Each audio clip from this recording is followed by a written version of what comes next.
All right, all right, all right. I think we're good to go ahead and start here. Hello, everybody. Welcome to the stream. I'm not a professor, but you can call me Nap. And welcome, welcome, welcome. Hope you're having a great weekend, or had a great weekend. We're near the end of it, but hopefully here we'll be ending it with a bang. As you can tell by, well, just everything here. This is my 1 year streaming anniversary. Which honestly is it's crazy. I really did not think that I would be doing this long, especially after my first stream. I mean, I'll paint a picture for you. Back in August of last year, I was in a very different place. I was living with roommates. I had just my laptop, and that's it. I streamed. I did my one stream. Hey pirates, welcome on in. Good to see you. Welcome, welcome. Came in right at the beginning. But yeah, just to paint a picture of how it was my first stream 1 year ago. I was in my room at my old place where I used to live.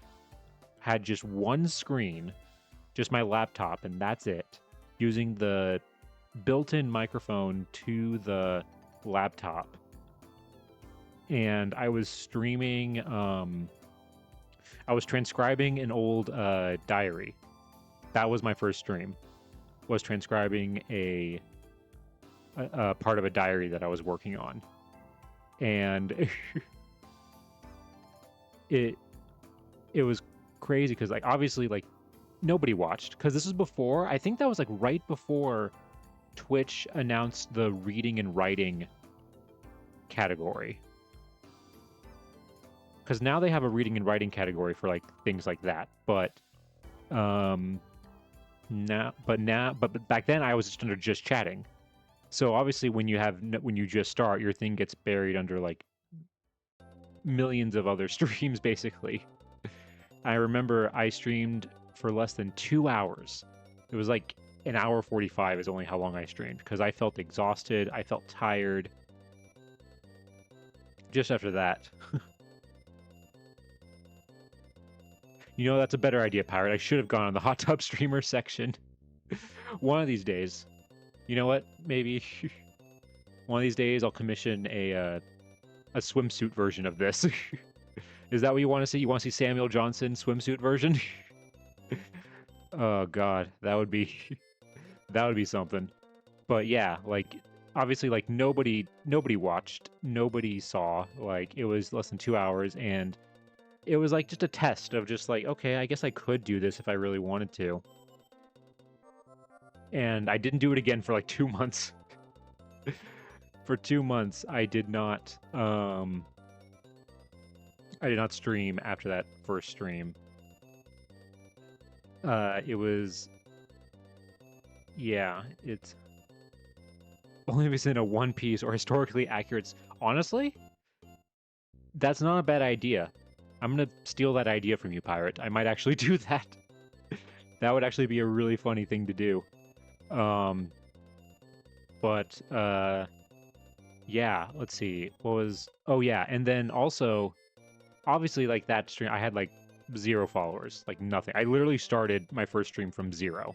I feel like a lot of streamers when they start, like maybe they have like a few friends, you know, like join them or something like that, or like they already maybe know some people who are already streamers, and so they'll join in or follow their streamer thing. Like I started with zilch, like nothing. And look where we are now. And I also feel like, you know, the fact that I didn't start seriously streaming until like January. I feel like this is pretty good. Also, if we do, as you can see there in the bottom left corner there of your screen, if we get to 100 followers on this stream, when we do the handcam portion, I will take the gloves off. The gloves will come off, and we will do a hand reveal. But until then, they're staying on. Can't get that out just for free. But yeah, so let's see. What else was I going to say about that first stream? I think that was basically it. I mean, it was just a not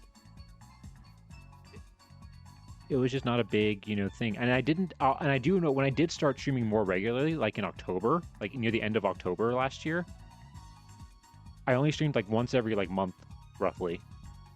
And like I still only had my laptop, so I still only had one screen. Now, thankfully, I have like a dual monitor setup, so, and that makes it so much easier and so much better. Like, I don't think I could do this, what I'm doing at the stuff that I'm trying to do now. Doing it with just one screen would be a nightmare. Just an absolute nightmare. How neat is that? Whoa!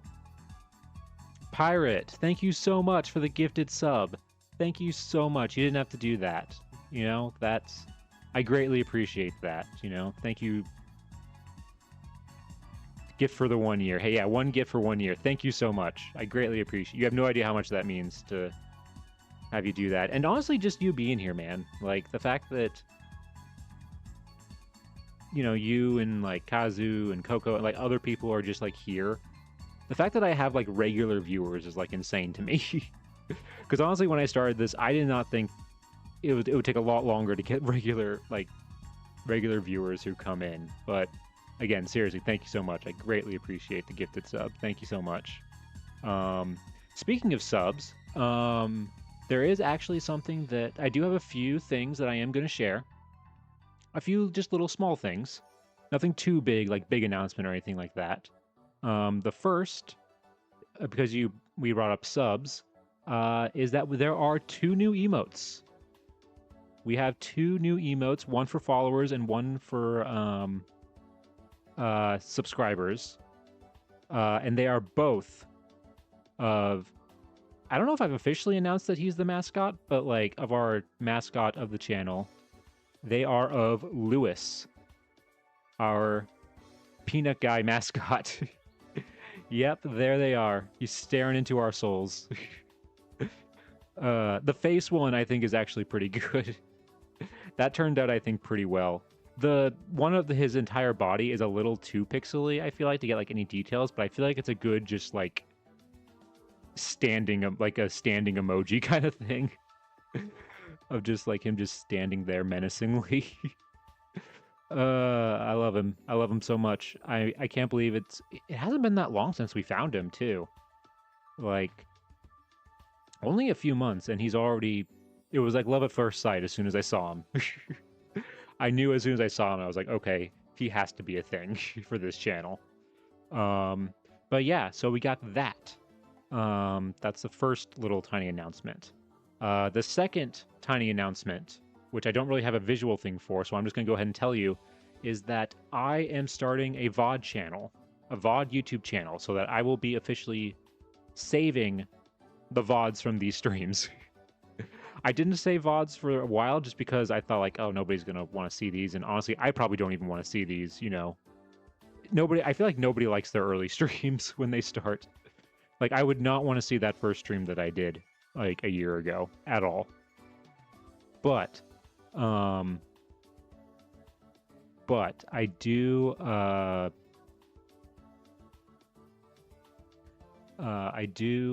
want to start saving them now, especially because I do want to actually maybe make YouTube videos out of them now.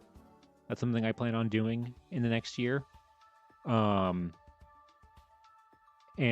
so to do that, I would need somewhere to save them. So I am making a VOD channel. I have technically made the channel already, however, there's nothing uploaded to it yet, so I'm not going to share the link just yet. Also, I realized that I have to like do a thing to like verify it so that I can actually upload videos over 15 minutes long. That's something you have to do with YouTube, is that you have to like submit a thing to like verify it so that way people won't just like they don't think you're a robot. And you actually are like a real person. Yeah, so that's the other little mini announcement. And then finally, our final announcement, which I do have a visual thing for, So we'll see it here. Da-da-da-da. Is this. I'm going on vacation. Yes, don't worry. I'm not going to go away forever. I will come back.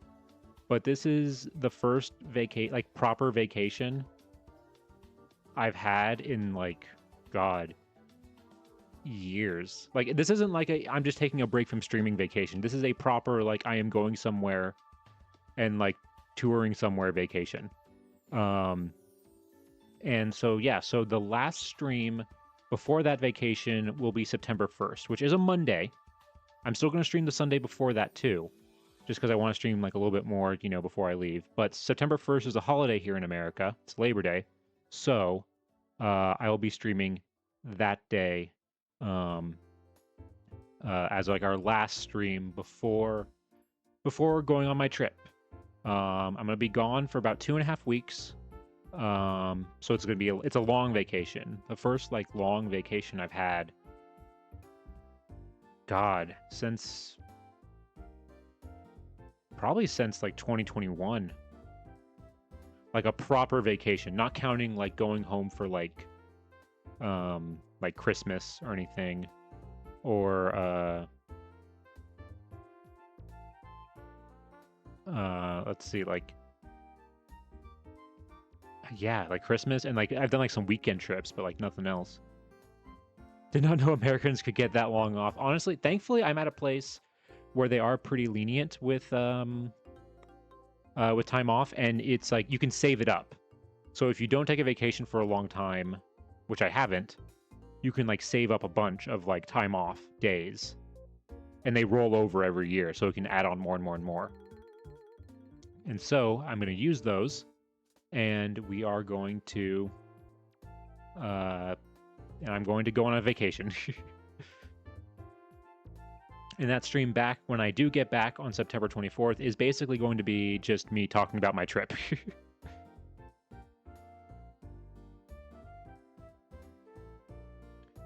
30 days a year and can roll an extra 5 across. God, you have no idea how jealous I am of that. I am so jealous. Well, because does that include holidays? Or is that not including holidays? But if that doesn't include holidays, that's crazy, honestly. Like, that is genuinely crazy. But, yeah, I mean, I only get about, like, 2.5 weeks worth per year. But thankfully, it all does roll over, so I can save more if I need to.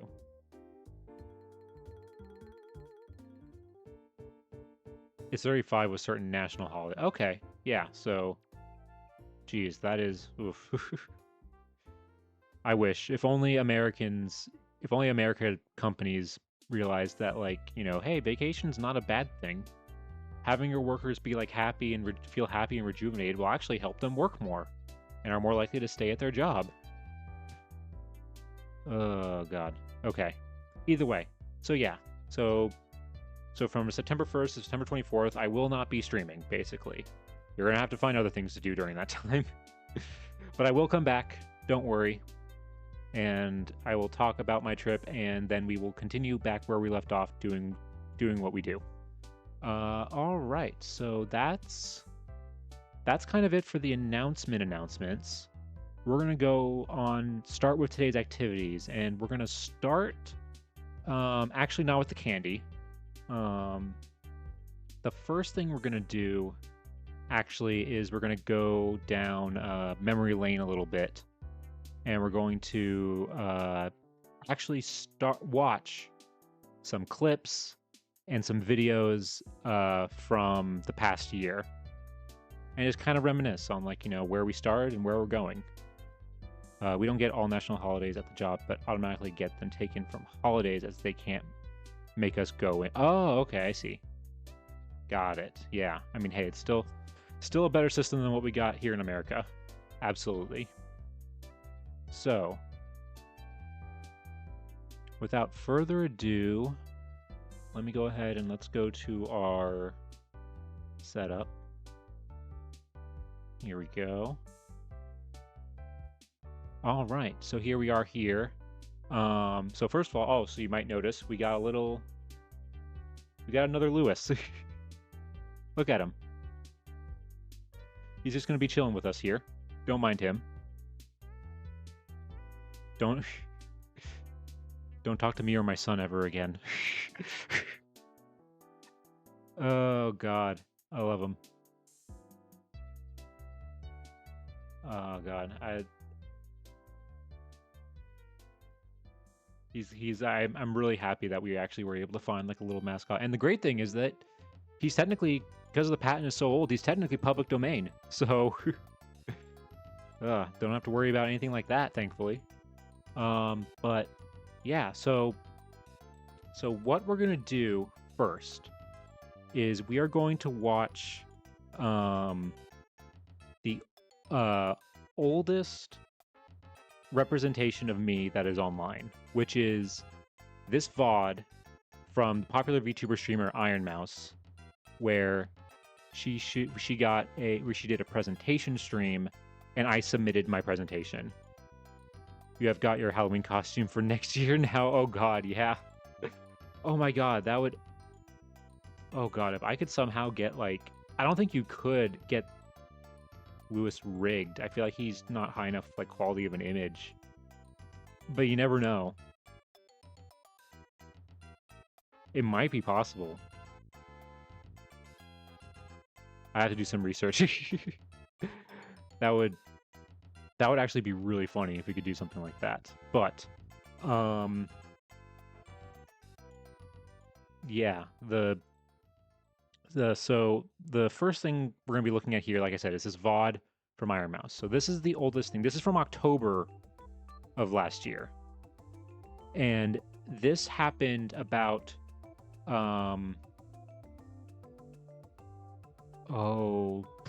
like 2 months, over 2 months after my first stream. I did not stream in between my first stream and this coming out. She did a thing basically where she said that people from her chat, people from her community could submit video presentations of like just any topic, anything they're interested in showing, anything like that. And I decided to make one, and I kind of used it as like a test, because this is the first time, other than that first stream, which nobody saw, that this is the first time that I presented myself out to an audience and showed them something that I made, where it's mostly just me. And this was being played to an audience of, I think, about like 7,000 viewers. I think like 7,000 people were watching this stream at the time, and it was, it was such a jump going from like nothing to like this. It was just insane. But hold on. Let me see if I can move myself real quick. Move myself over a little bit so you can see a bit more of the screen. Hold on.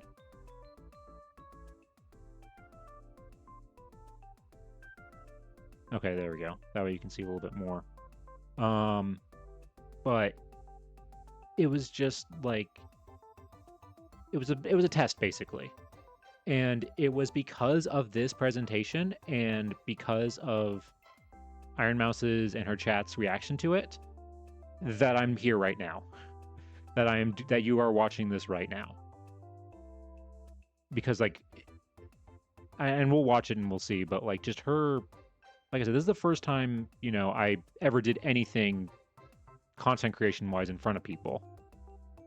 So I think I'm just going to stop yapping. I'm going to pause our music real quick, and let me know if it's too loud. Let's see. Very informative. Our Okay. next presentation, I'm not sure, what is this? Oh, right. Oh, so yeah, a bit of context. So I decided to start this stream with a bit, where I was going. Actually, you know what? I'll let it play first, and then we'll see. We'll see.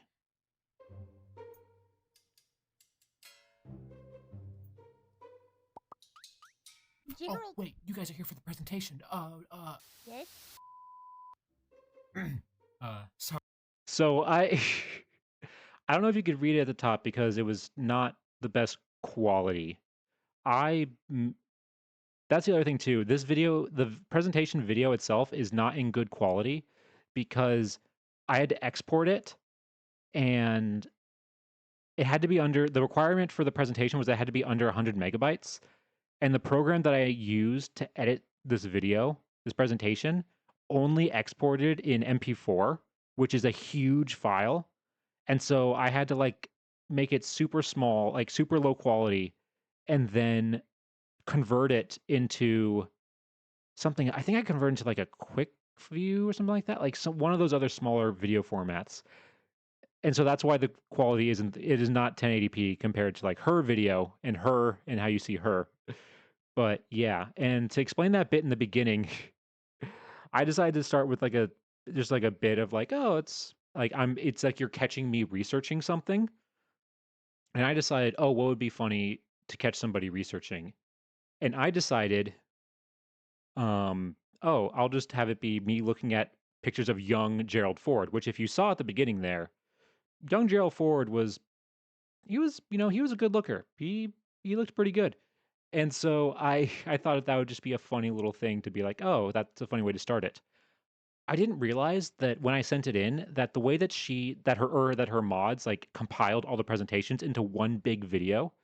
So as you saw in the beginning there, it was just paused because as she finished one presentation and went to the next, it was just paused on just pictures of Gerald Ford for like 3-4 minutes.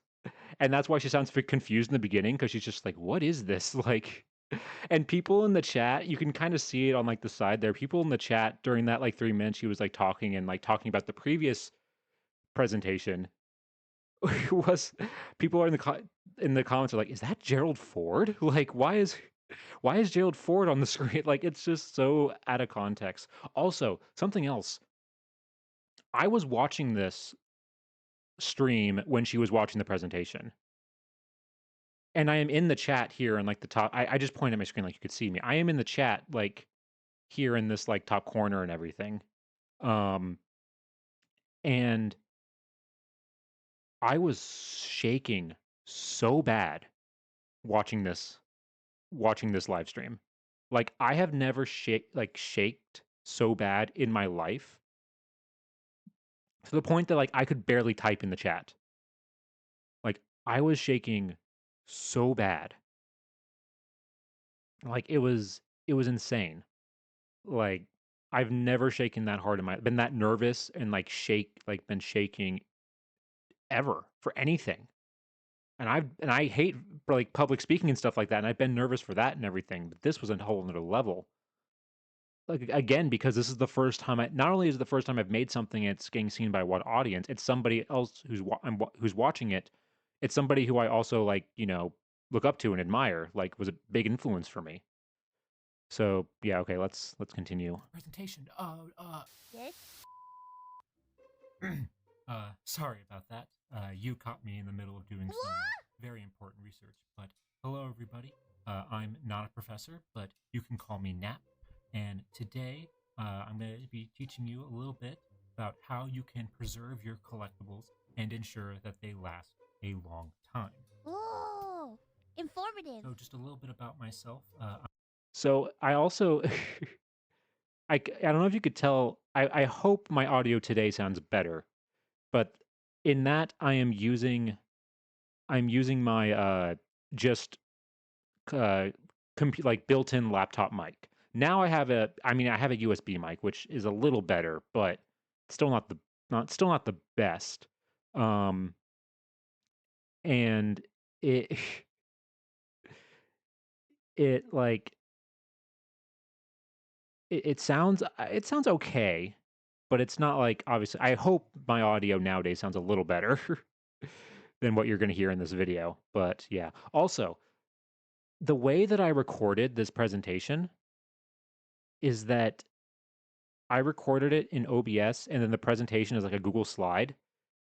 And because I only had my one laptop screen, I couldn't see in OBS what I was recording or how it looked until I was finished. Like, it, less echoey and clear. Okay, good. That's good. That's good that at least there is some improvement. That's not nearly as echoey. Um, but so I couldn't see what I was recording, like how it looked, until I was finished. And I made this presentation very last minute. Like I submitted it, I think like 5 minutes before the deadline. Like I did it so last minute. So if there were any mistakes, I didn't have any chance to fix them. Which is why in the presentation, I am covering part of the text so you can't read it. I was so mad when I discovered that when I started editing this presentation that I was blocking it, but and I didn't have time to re-record it, so I couldn't fix it. So I was just like, okay, fine, I'll just do it. I at least talk about everything that's blocked, so that at least is covered. But yeah, and nobody mentioned anything like in the chat. Yeah, there's also a smiley face somehow over your. Hey, you know that that was before I decided to use like now when I like censor my face, I use this. I use this guy. You know, I use me. I guess. I guess that's what you call it. I use me to censor myself. Either way. Yeah, so I didn't think I just pulled up like a quick random like emoji of just like, yeah, that's me. That's working. And that is actually a picture of me from several years ago of me during a work at an internship when I was in college. Hey, Shakana, good to see you. Yes, it is very much the perfect. You'll never know it's me. You'll never know it's me. uh, but yeah, it is. Yeah, it is. That's what I just decided to do because I wanted to at least like somehow prove that I I am I am what I'm saying I am. Like I'm saying that I have several years of museum experience and I want to like somewhat prove it, even though I am blocking my face. And this was the only photo that I had of me doing like some sort of museum work where you couldn't tell what museum that was the other thing too, is that all the other pictures I have, it's kind of clear what museum I work at or was interning at. And I obviously don't want to have that information out there. This is the only one where it's like very just like basic and everything. I am And a big history nerd, and as a result, I but have ended yeah. up working in the museum field and have several years of experience working in various museums and archives. Wow, that audio And quality is That bad. is so cool. What the heck? You get to touch paintings? It's yeah, wow, it is. Whoa. Oh wait, there I am. That's me. That's me right there. Look at that. I was watching this live and Smart person yeah, alert. it was I That could is so barely type because I was so awesome. nervous. Holy shit. I have worked with handling, preserving, and storing a wide variety of objects. And what I want to talk about today is a little bit about how the same techniques that we use in museums to preserve things like the Mona Lisa, Space Shuttle, and Whoa. George Washington's teeth. What the Wait, those are his teeth? I was not expecting that reaction to the teeth, honestly. I mean, I figured I would get some reaction, but like the fact that she I'm sorry. like full Are on you telling paused me and a just museum like has George Washington's teeth? I'm sorry I'm derailing your presentation, but I because need to to know me, like something. working in a museum, I'm Are like, you oh are yeah, you fucking of telling course a me museum has George that Washington's there teeth. I've is seen a them. I've been to museum Mount that Vernon where has they have George them. Washington's teeth in a museum? I mean, yeah, and they're made with they're not actually made of They're wood. whalebone. What the fuck?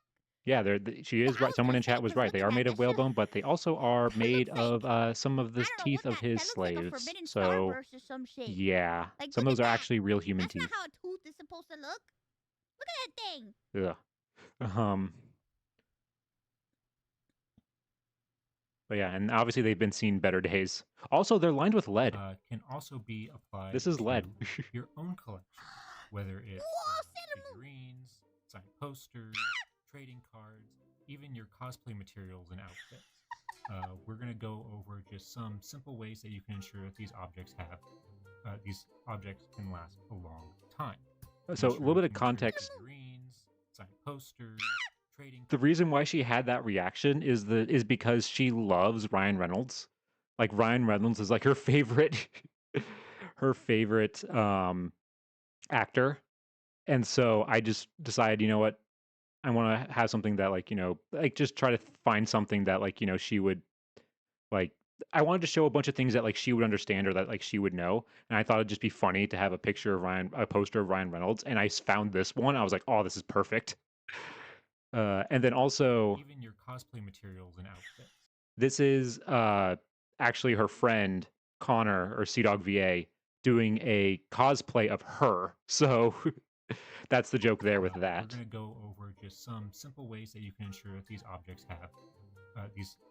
can last a long time.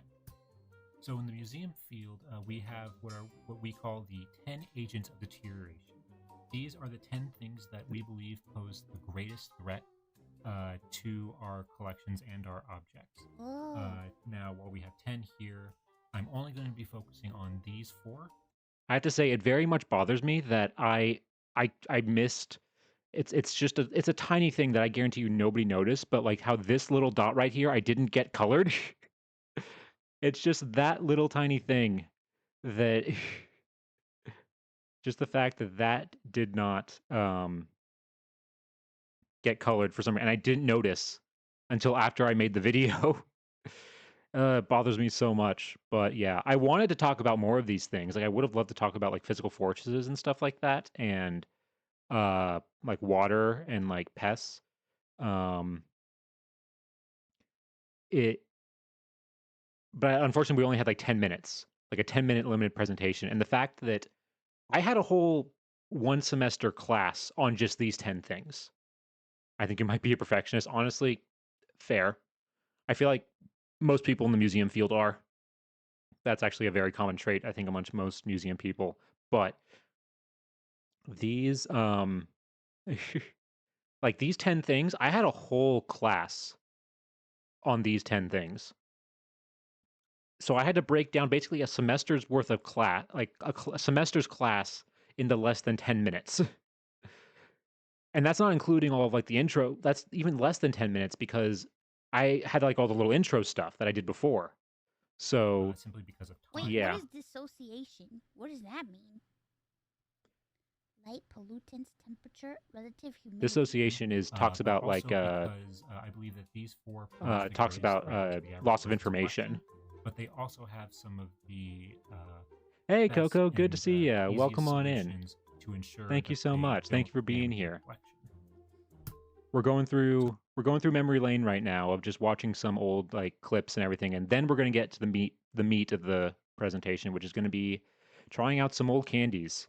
But yeah, and this is the oldest video evidence of me doing anything content creation wise was this stream. So the first thing we're going to be talking about is light, which personally I believe is one of the most damaging things true. That your objects can be exposed to. It's true. Especially paper and fabric materials. This is because Listen, let me tell you something. The sun is a deadly laser. It kills. Oh, really, The Coco? sun You were one of the kills. ones who The sun found me kills. from It's this true. Sorry about that.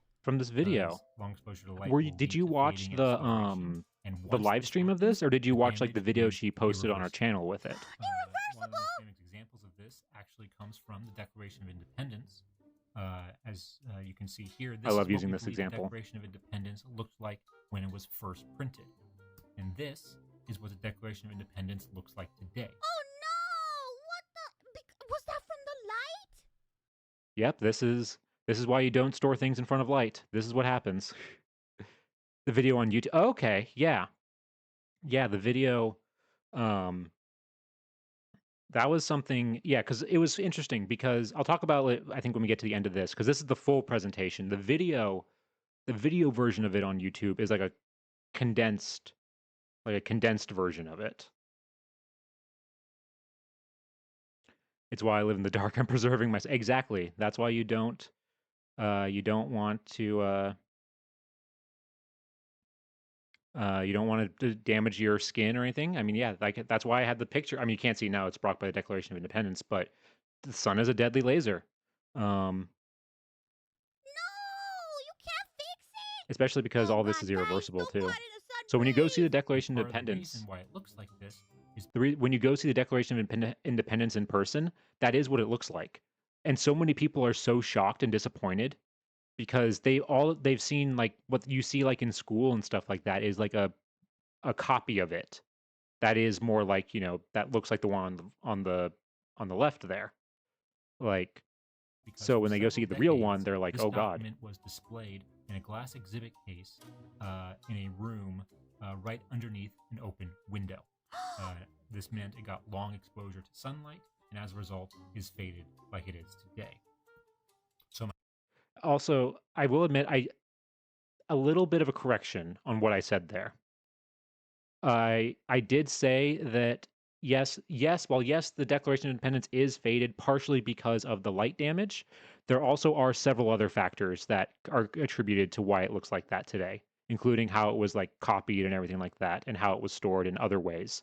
Um, so a little minor correction on my part that it's not fully because of the light damage, that it looks like that, and that um,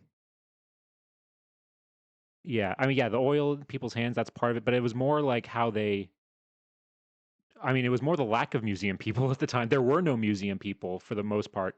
I mean, it was when I say that it was like displayed in a glass exhibit, like in front of a window, that was when it was stored at the patent office in Washington D.C. and it was on like a glass frame on the wall in front of a window in a room where people were constantly like smoking and everything.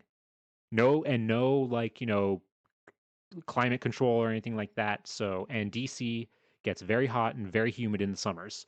So, all of that just accelerated the deterioration process so much. my first piece of advice is to keep your stuff out Also, of you can line see with right here, I direct am blocking Oh my sunlight. where it God. says UV Room where protection the picture. It's sunlight- supposed to say where picture sunlight does frame not hit, so that I can talk because it's gonna about ensure that like they will not what it was start like fading or to discoloring.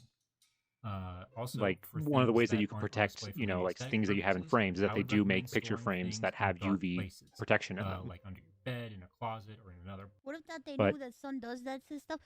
Guys, there is no way people from the past, especially that time, knew that sun would do that to a fucking document. Ain't no fucking way that they would know. they might have known that. I don't think that's entirely true. There is no way. They didn't know nothing. I mean, I'm not saying they didn't know nothing. They didn't know anything. They did know stuff, but they They didn't might know have that the noticed, sun but was known, a but it just deadly might not have been a high laser. priority. Box, just so that no light can hit it. And it's full of grime and You corruption and also, though, politicians that it's got not the just damage. sunlight. You do Or have at least to be psychic on the damage. lookout, Hey, for your light, probably, your own honestly. lights you I mean, have I in feel like your that's more room. the Constitution For than this the case, Declaration. I highly recommend installing LED light bulbs. These light Oh my God, they gotta have LED light bulb. Oh Jesus. Oh, oh, my cinema rolls. Oh my God, I had like a mini panic. She then goes on like a 5-minute tangent about like all the stuff No that she keeps joke. in her closet. I think I The might cinema roll. I kind literally of have skip like that part a little bit, but my it is cool my that like display it knows that closet like of my cinema rolls she is actually has doing the lights in best it, right thing. The and fact that she says they're that she has literally LED light bulbs in lights, her thank closet in God. her display Oh my closet for God, all of her stuff. types of light bulbs. 'Cause that's what give you need out to a do. small amount of UV light compared to sunlight and incandescent bulbs. Don't make fun of me because of my display closet, okay? She does have a display closet. It's actually pretty impressive. She showed pictures of it on stream, and it's like literally like a whole closet just filled with stuffed animal cinnamon roll, like Sanrio characters. But Okay, yeah, I'm gonna so talking because closet, she does talk a display lot closet. about It's, like you know, that. closet, like I'm just gonna they have They do sell picture frames. how many pair of zipper there we closets? go. They're all cinema and years of crap. She talks a lot about this. She goes on a whole tangent about like what she keeps in her closet. That have UV There we go. Okay. protection glass in them. Sorry, Mouse, and but that like we do can need to. I do help, want to get to eating the protect candy today. and secure it. So next one I want to talk about is temperature and relative Ooh. humidity. Yep, temperature and relative humidity. And again, Both you these see things me serve blocking the building your text. hands, and basically what can happen is that Oh, in God. situations with high temperature and humidity, this can cause objects to develop Oh, I condensation. just noticed all the little stains. Yeah, you can see Rust, Clefable's not doing and so good mold. right there. An example of which you can see imaged here.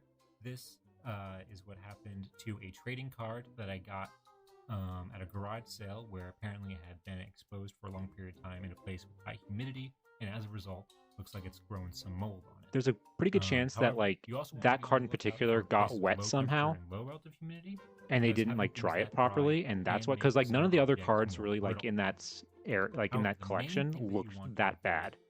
That one I think in is particular any got like large very fluctuation wet. in temperature and relative humidity.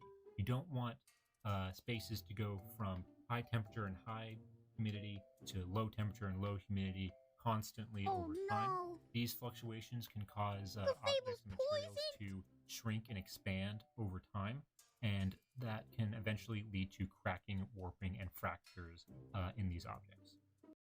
I feel like I could explain that better because I was recording this like, not in one take. I recorded so I recorded this where each slide is one take. Like the whole when I talk about a whole slide, that's one take. And I feel like I could have explained that better, talking about like avoiding fluctuations.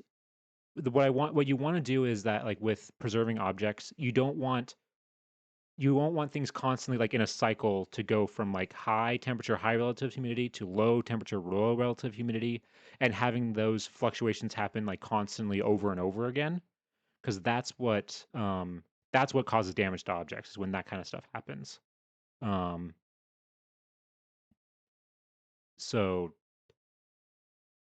so yeah, I feel like I could have explained that a little bit better there, but that's what I'm trying to talk about is that like it's that constant fluctuation of going very high to very low that causes things to shrink and expand, and then that's what leads to, these problems. So the best way that you can avoid any of this happening, though, is keeping your stuff in a place that is climate controlled. Yep, This climate can be control. bedrooms, closets, anywhere like that. But and what you specifically want to avoid is attics and basements. Attics and basements are honestly You could see the worst word places basement that if you I can wasn't store blocking it. stuff, because they have But unfortunately, most of I them am have blocking no it. climate control, and also due to leaky roofs or flooding, they can also expose your objects to water damage. I see. So the next and final one we're going to be talking Pollutants! about is pollutants. Mm. There are several types of pollutants that we I feel look like I out could have done a for better when, thing than like the working soot sprites to like represent with pollutants, but I objects. just couldn't think of One that anything we're probably else. all familiar I figured, with okay, they're made is of soot. That's like dust. Now, dust That's kind of a can be pollutant. damaging in many ways. Wait, It dust can scratch the surface of objects? Wait a minute, it can? Yep, I thought it dust can. was just like dust particles. I didn't think That's how it you could get like stuff. scratches on like CDs and stuff like that. What? It's abrasive?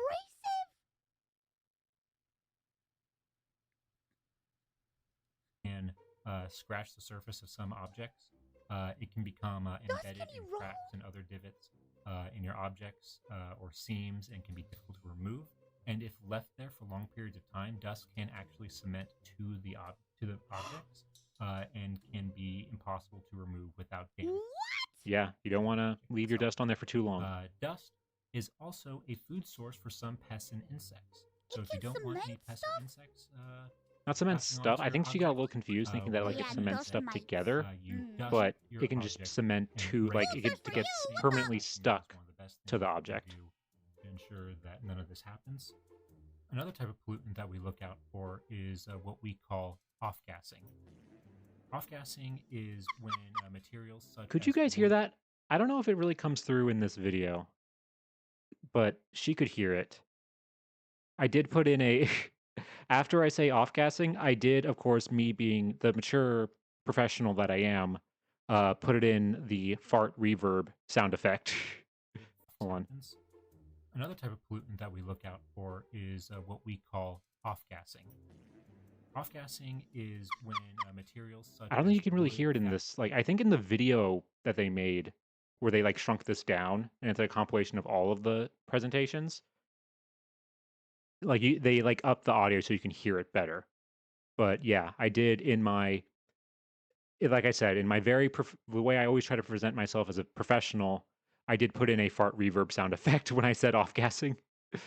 Off-gassing is super dangerous on some materials as it is flammable component of a, yes, it is Very much so. I mean, I'm not so much talking about that in the flammable aspect in this. It's more about the chemical interactions that those gases can have with objects, Fabric and plastic give off chemical vapors that you can't especially in like really storage smell or materials notice where things are being sometimes. stored. And these vapors can chemically interact with some of your objects and speed up the process of corrosion and deterioration. Now, to avoid this happening, I can't believe that you can get chemical vapors from specific things. What Yep. the fuck? I didn't know any of this stuff. recommend I mean, yeah, that that's basically when what smell storing is. your objects, you store them in what we call acid-free containers. There are several types of acid-free containers that you can I have to choose worry about the from. vapors causing flame accidents at my. Oh, geez, yeah, All you that have can to be. do is when looking for Ugh, that does storage not materials, sound. look that they Ugh. are labeled as acid-free. Here's an example of which you Oh. can see these trading card sleeves. Yep, acid-free. Are labeled Acid-free. as acid-free. But there's all kinds of acid-free containers. You look you for can choose acid-free from. containers. That way, that's the best way to preserve your boxes, objects. Photo albums, paper, see. all kinds of stuff to choose from. So look specifically Just for acid-free off-gassing things, reasons and also and you just shouldn't chemical have to worry about interaction off-gassing. reasons, Oh. honestly. Now, related to off-gassing, there's also what we call vinegar syndrome. Good old What? vinegar syndrome. This particularly occurs in old plastics and film, where over time, as they break down, they will start to give off a smell of vinegar. At the place that I'm working at now, we had a bunch of old like film reels that we had to open up, and some of them, when you open up the canister, you get an immediate smell of like an immediate smell of vinegar. That's something that you really need to look out for. There was another museum that I worked at where we were going through a bunch of like old dolls, and there was an old plastic doll, like kind of like a Barbie style kind of doll that we had to isolate in its own small container because it was just giving off just a consistent, like very clear, like smell of vinegar, like a strong smell of vinegar. It was deep in vinegar syndrome. And unfortunately, with vinegar syndrome, it's one of those things that like once it starts, you can't stop it. You can't reverse it. You can slow it down maybe, but like it's already kind of too late at that point. Uh, cheap plastic boxes are usually terrible. Oh yeah, very much so. They are very bad. You want to look specifically for things, yeah, that are Ew. Any of your old acid-free. materials start smelling like vinegar, what we recommend you do is isolate those objects and put them in separate containers so that any of the gases coming off those materials don't interact with your other objects. You must have a lot of early plastic and oil products reliquify. Not so much reliquifying. It's actually more what happens is that they get brittle. That's what happens the most often with plastic, like old plastics. They become so brittle and so delicate. They crack, they break apart so easily. That tends to be what happens with those materials, honestly.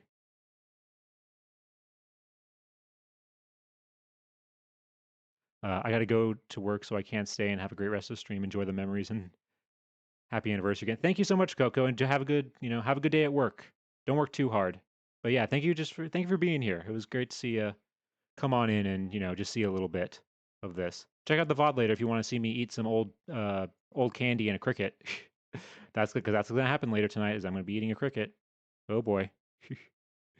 I've seen a lot of machine coatings turning back into tar-like substance from the 80s and said, oh yes, like later, yeah, that era stuff. Yes, you do kind of get more. I think you do get more kind of like that kind of like a residue kind of like feel off of like even plastics from like or rubbers from like the like early 2000s also are even from that long ago like can give off like a residue kind of a feeling, honestly. So it's not all bad news when it comes to vinegar syndrome. For those of you who might have purchased Zen's nice figurine, just know that over the decades it might start to develop vinegar syndrome. No! However, I see this more as a perk because this means that over time this figurine will start to smell like more and more like the real Zen. So a little context for that joke if you don't know. This is a figurine of somebody who Iron Mouse works with, another VTuber by the name of Zen or Zentrea, and she had this really cool figurine made while like last year. And because it's made of resin, because it's made of plastic, I made the joke basically that like it could develop vinegar syndrome. And there is a kind of like an inside joke, especially a lot like with VTubers, is that like, oh, you um if you like the insult, like joke insult that everybody says all the time is that you smell or that you're stinky. Like that's the joke. So that's why I say here that this figurine, if it develops vinegar syndrome, will start to smell like the real Zen. That's the context of the joke. It makes no sense if you don't if you don't watch VTubers or anything or know the context, but you know, as you can tell by Iron Mouse's reaction, it was a good joke, I feel like. More and more like the real Zen. uh, That's my time. Oh my god! What the heck? What the heck? Not a professor, thank you so much for this wonderful presentation. God, Thank you yeah, guys it so feels much weird for rewatching watching. this in front of I people. hope you guys were able to learn something from this and I did. use it to 10 out of help 10. preserve your own prized collections. I learned now, so if you much. guys excuse me, though, I do have to get back to my important research. And of course, you got to go back to young FDR. What the?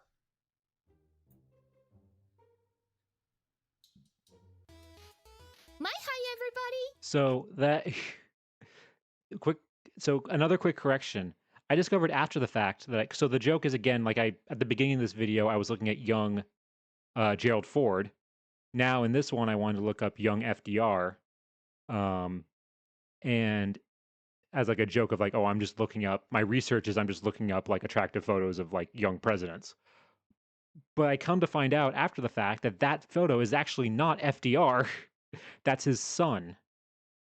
That's his son. So that's that's something that I learned after the fact. So technically the joke is wrong. Hi, everybody. Oh my goodness.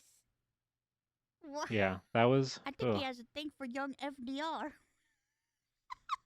I mean that I guess that's technically his son, so Wow. I mean hey, he looked, Wow, you know. that's a 10 out of 10. 10 out of 10. 10 out of 10 presentation. 10 out of 10 presentation. I mean, did you see him? I mean, listen, I didn't get too Yeah, close that to was a so look. see her saying that is actually what I said in chat. You can't really see it because like it's the white text on like the white background here, but I that was what I said in chat. I said, did you see him?" So her saying that is her reading my thing that I put in chat at the Okay. time. I didn't get too close to a look. That was amazing. I learned so much. Holy crap. I learned a lot. That was And the goal thank with you it. so much, Not a Professor. That was insane. I had a great time. I learned a lot about it. 10 out of 10 presentation. 10 out of 10 presentation. 10 out of 10. Our next one. Poopo number. So yeah. Yeah, that's that. That was the first that was the first thing that, you know, I ever did. When you eat the cricket, just don't think of it as a bug. I've had them and they're pretty flavorless. Okay, I mean, I'll try. I'll try, but we'll see how it goes. um, but yeah, yeah, because I don't think they have like any like seasoning or flavoring or anything on them. But yeah, this stream, I'll end before we move on to the next thing. I just do want to say, uh, caterpillars are well. Thankfully, I don't have any caterpillars. I will say that this stream, or sorry, yeah, this stream that Iron Mouse did and me submitting this, it got me from 0 followers on my Twitch channel to a whopping 6. The first 6 uh followers I ever got were from this. And also it also got me like it made me want to actually start streaming again. Because I think like maybe like a week after this live stream is when I did my second stream, like near the end of October, almost like over yeah, like over 2 months later. I've had a caramel caterpillar at work. I mean, if it's caramel, at least you would maybe get like a little bit of caramel flavor. I would hope. I would hope you get a little bit of caramel flavor. But yeah, that. Oh, and then also, as Coco was saying earlier, I then got like a second bump of followers, like a few, like 2, 3 months after this live stream, because Iron Mouse then made a video on her YouTube channel of all the presentations that she saw and everything. And then I got like another bump from that. And that's how like someone like Coco, uh ended up here, and some stayed. I just found your channel randomly. Honestly, that's what's crazy to me is that there are some people that just like randomly stumble across my streams and then just decide to follow. What were you like? I'm just curious, Pirate. Like, what were you? Do you remember like like what you were searching and what you were looking at that like made you find my stream? Because I don't remember like what specifically I was streaming when that happened. Because what was it? Oh, it was 2 Point Museum. Okay. I didn't. Okay. I think I do kind of, now that you say that, I do kind of remember that. But yeah, 2 Point Museum. Okay. Wow. So the first time I played 2 Point Museum. Oh, hey, thanks for sticking around, honestly. Okay. So that's that. And then we'll just watch just a few. I have a few, like, we'll watch some of the top clips that I have here. I don't have a ton, but because like I said, I want to get into uh the main event, which is the candy. So let's go ahead. This is my most popular clip at 19 views, and it's going to have one more after this.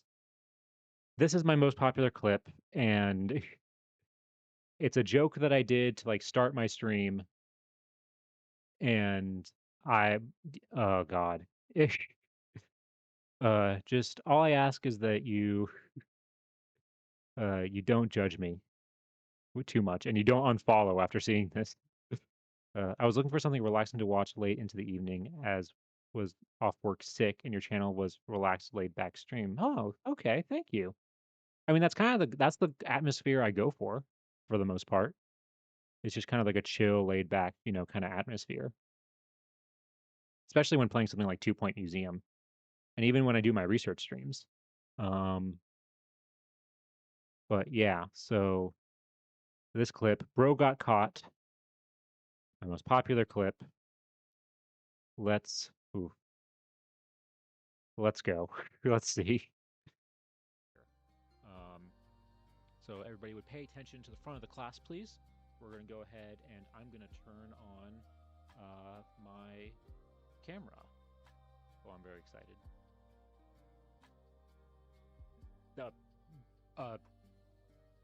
Sorry.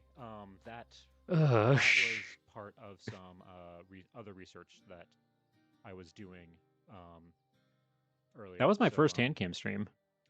Don't worry about that. This was my first time I did the handcam stream, and I thought, what would be a funny thing to like, open up on that, like, why would to like, have, and yes, I do own that, but I do have some context. That manga was a joke gift from a friend.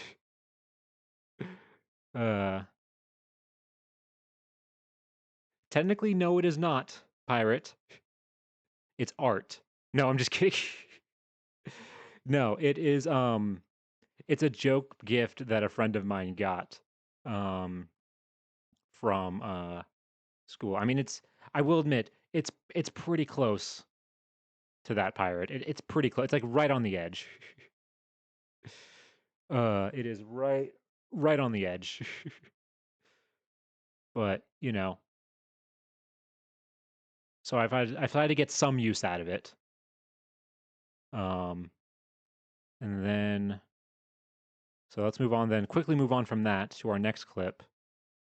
So, which is from 2 Point Museum, actually. Go ahead and sell that. Hold on. Me and a friend find the worst games on Steam for each other every year, and we are not allowed to say no, so it looks awful in on our libraries. That's basically what me and my friend do. Honestly, that is exactly what me and my friend do. We get each other like terrible things like that, like just most suspicious stuff as like birthday gifts. And we can't get rid of them. uh so yeah, so you get it. That's what that is. I know nobody is going to believe me when I say that, but that is actually why I own that. I've never actually read it. So we can just go ahead and sell that. What? Who stole? What? I was robbed. How did they steal that? What? Uh, I, I, that is, yeah, that was, ooh, come on. Why is it? There we go. Jesus. But yeah, that was when that was also the stream. That was the stream after I got my first ever raid from Melissa in Denial. I remember that, and I was so distracted by that that I didn't realize that my Cobra was about to get fossil was about to get stolen, and that thing was a pain and took me forever to get back. uh,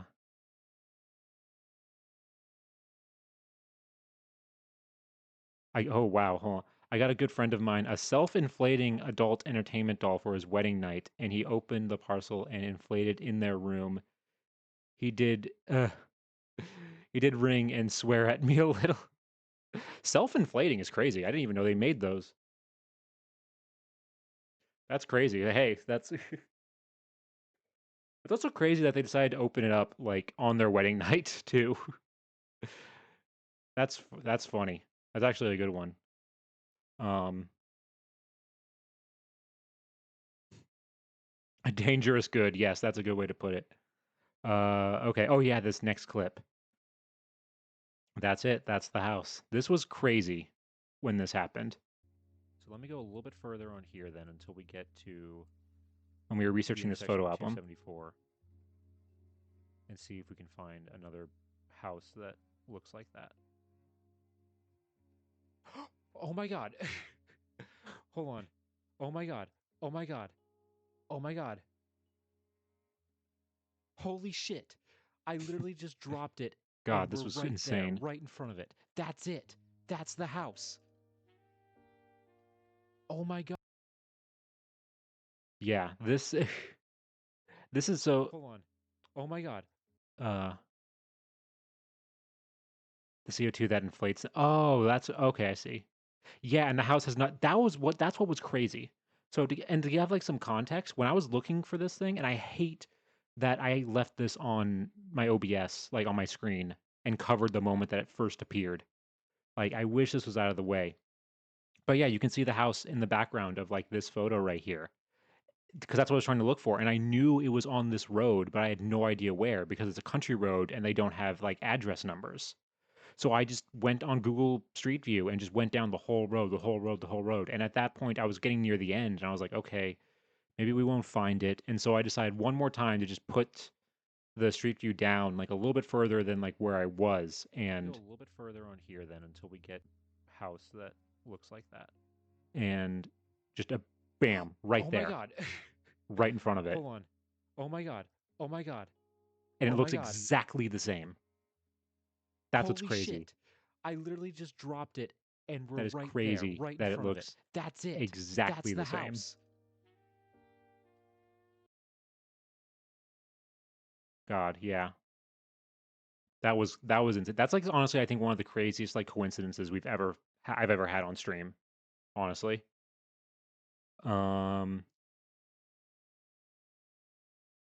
then this one. This is from okay.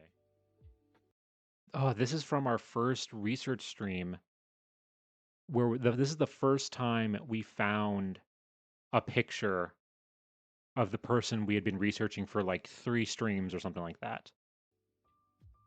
And we finally found a picture. Is that him? No way. Oh my god. That's why I'm kind of speechless for it. That's him.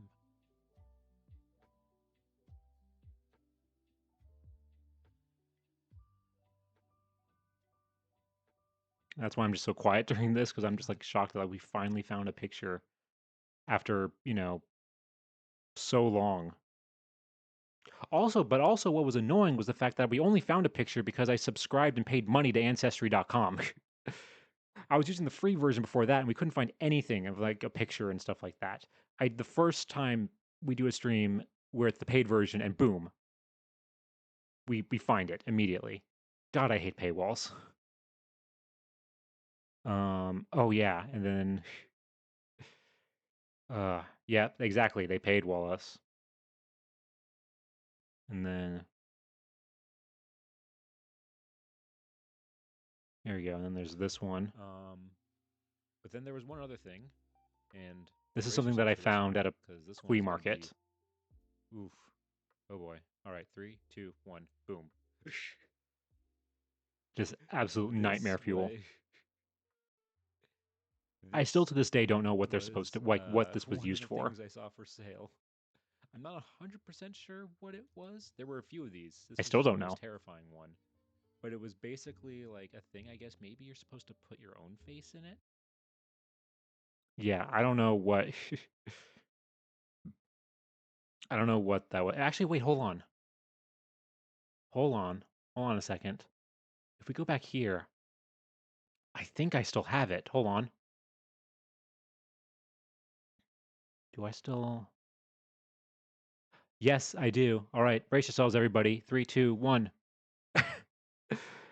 I kept it in my OBS as like a jump scare thing. God, it's so creepy. Oh, it's so bad. But yeah, I forgot that I still actually had this on my OBS still. This is a if for anybody who like sees the thumbnail of this would be crazy. All right. Anyway, back to what we were doing.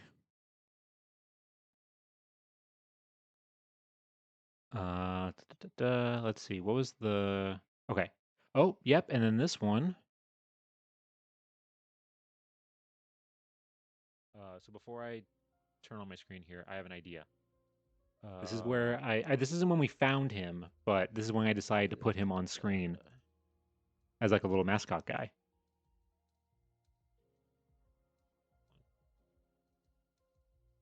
There he is. He's gonna be our little good luck guy. And look, now he's down here with me. He's down here with me, and he's up in the top corner. I don't know why it's being weird and like not playing the full clips. I'm realizing it gets like 2/3 of the way there, and for some reason it stops. I don't know what the deal with that is, but we'll do one more clip. There's one more clip I want to, or two more clips actually. I think. Yeah, I want to do this one because this clip, Lord Bellflower, he was arrested. This clip also led to me getting some more followers because this is the clip that I submitted to another VTuber named Grimmy, who's a great streamer. She mostly does like videos, like watches videos and like plays games related to like horror. And I wish I could watch more of her streams, but I hate horror. I can't. I hate being scared. And it, yeah, I. That's what. Oh, hey, Marv, good to see you. Yeah, this is the stream, or this is the clip right here that got more people. Honestly, I was super shocked by like the amount of support that I got after this clip.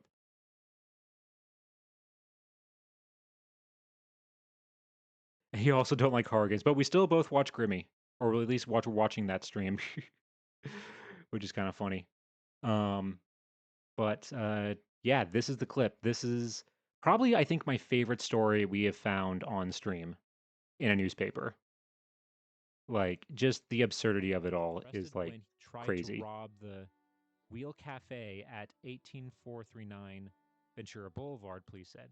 Benning was disarmed and held for police after a customer, Mike O'Hara, and if I learned how to read better, this could have been like a more condensed clip. O'Hara of Tanzania saw the robbery in progress and threw a bowling ball, knocking down the subject, police reported.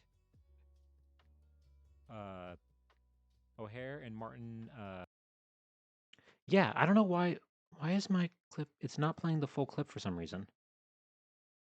Well, either way, yeah, he got hit by a bowling ball. Basically, is what the got hit. He was trying to rob a cafe and he got hit in the head by a bowling ball by somebody who threw a bowling ball at him, which is just absolutely insane. And what's crazy too is that the guy who did this, and held for some extra context, the guy who did this, his father was also arrested. His father was also arrested for drunk driving, like 2 or 3 decades before this. His father was both a drunk driver and then got after he was released from prison, he got killed after getting hit by a car. Just like a crazy irony, which is just nuts. But yeah, so this is a clip that I'm like I said, I'm very happy with just because it is the craziest story, I think by far, that we have found on stream. But I think I'm going to stop with the clips there, even though there are plenty more and everything like that. But those are just some of my favorite. There's tons more. I mean, look at all. I mean, the fact that all of this has been like a year. Well, technically, a lot of this is actually like only like 6 months. Because I don't think are there any clips from like before I started streaming. Hold on, can I sort by? No. No, yeah, there's nothing. I was gonna see if I can sort by oldest. I think this one is the oldest. 6 months. 6 months. These are from about the same time. 6 months, roughly the same time. Because I know this guy right here, Gilbert, who was like in this one, was the first person we ever did a research stream for. I know that was the first one we ever did. Yeah, I think that's the oldest clip. So I don't even have clips from like 2024. I didn't start saving clips until like I started streaming more regularly in January. So yeah, so that my Iron Mouse presentation is like by far the oldest thing, like oldest record of me doing something online. That's crazy. But anyway, like I said, I think it's good to be done with that. And I'm gonna go ahead. I'm gonna turn the music back on because now I just realized it's very quiet.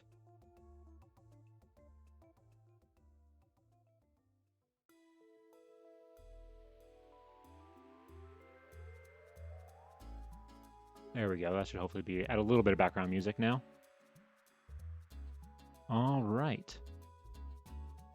So now it's time for the main event, which is the main reason we are all here, I think, is that I am going to be taste testing some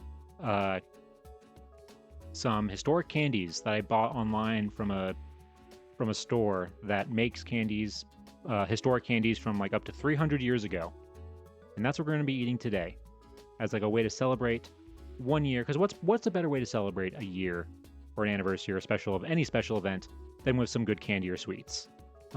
So I think I just want to double check something real quick. All right. I think that should be good. Do they follow health codes? I mean, I think they do use modern ingredients, but they use like to make like old candies. Because I did look at the ingredients and I don't think people had, I don't think people 200 years ago had access to yellow 5 and like blue 10 and stuff like that. As that is in some of these. So I say, without further ado, I'm going to go ahead and turn on my camera, my hand cam, and let's see what we're going to have today. All right, here we go. Oh, hold on. Sorry. Ignore that. Sorry, just organizing organizing some cards before stream. Don't worry about that. All right, anyway. All right.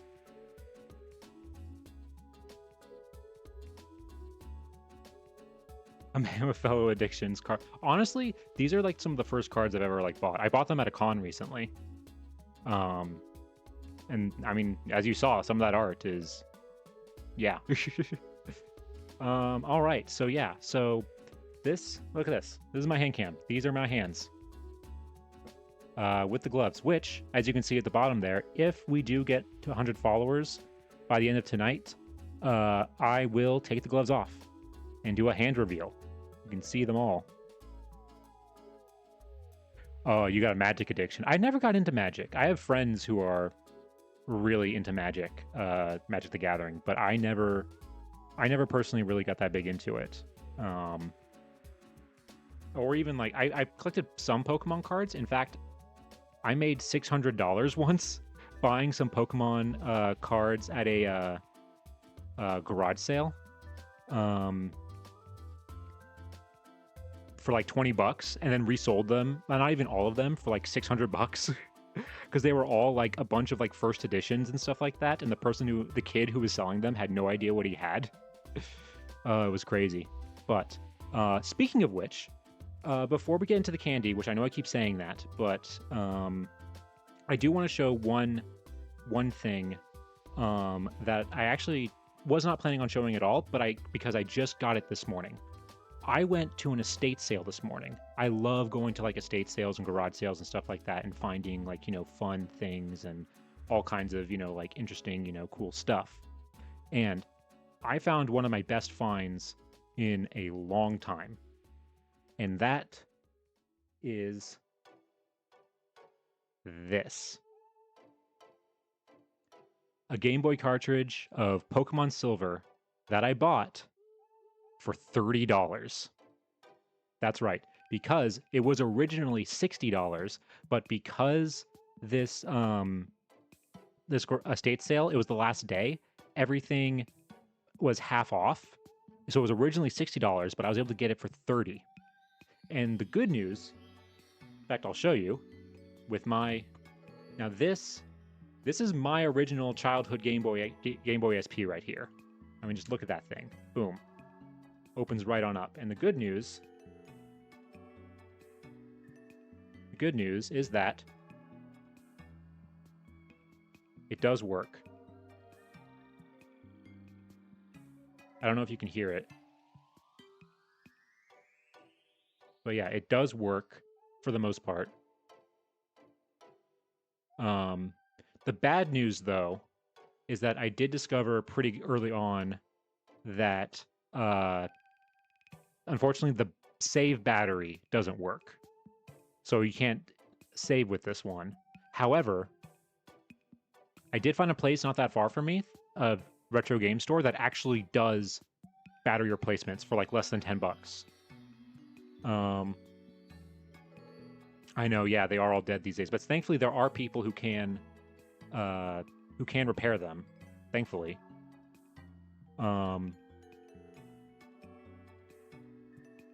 And I do plan on getting this repaired. But so even with the repair to get it fixed, I still bought this game for less than $40, which honestly is crazy. To get a game like this for like less than $40 in America is like insane, because people are like upcharging so much for these old games now. It's an easy fix. It's an easy swap if you can solder a little. The problem is I can't solder a little. I can't solder at all. And I do not trust myself to learn how to solder and then my first time doing something like this be, you know, something this important. Also, does having the GameCube, like the Game Boy on the screen like this, does this bring you back to like watching 2009 Let's Plays, where they would just record the screen with a camera instead of like a program? It's like it's 2009. Ah, the good old days. But, all right. Enough of that, though. There is one other thing that I also got at this garage sale, which I'm very happy with, and that is this. This old camera. I don't know. I haven't had a chance to fully research it yet. I don't know exactly how old it is, but I am very happy with it. It was $10, and it's a great it's just a great like shelf piece. Honestly, it's in really good shape for how old it is. It's a 620 Brownie Junior from Kodak. I know because it does say Kodak on there. So I'm gonna do more research on this and like see if I can figure out more about it. And I doubt it still works, but it's just a cool piece. I love old stuff like this. But all right, now for the main event. Again, I know I keep saying that. Is that we got first we got this box set, a World War timeline, a series of suites from basically World War I and World War II. We're gonna start with this one because this is the newest stuff. Then we have Civil War. This is stuff from that would have apparently have been eaten by people in the American Civil War. Now, you can't see it, which I think is a trick. I think they do this trick on purpose. They do have like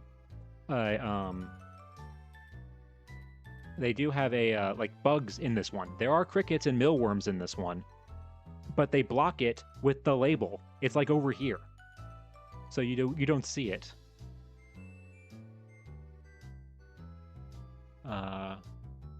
Oh, one source says that camera was made from 1934 to 1942. Okay. Thank you, Marf. That's good. Okay, that gives me a good age, like a year range then. So it's like a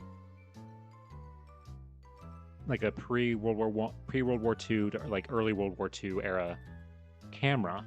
Huh. I'll see. Yeah, I'll have to look more into it and see like how to like open it and stuff like that. Because I don't want to try and open it now because I'm afraid I'm going to break something. All right. And then on top of these two, we have another one that's even older. We have this time capsule from the 1700s. Now, there was originally like a box like this for the 1700 one, but unfortunately it was sold out. And this was the next best thing I could buy. But I mean, come on now. It's definitely better because it has a private note just for you from Terry the Time Traveler and a gift from George Washington. Look at that. That's not in any of these boxes. This one doesn't have a gift from Abraham Lincoln. And and a note from Terry the Time Traveler. We'll see what Terry got and see if he's good at, getting gifts for us. But yeah. And there is also one more thing, which is actually the first thing we're going to eat, which is this. This is Turkish Delight. I honestly got this just because I've had this before, and it's really good, and I really like it. It's really good. It's basically it's good. It's not betray your whole family to an evil witch good, but it's still really good. I don't know what Edmund was doing in that movie, but yeah. All right.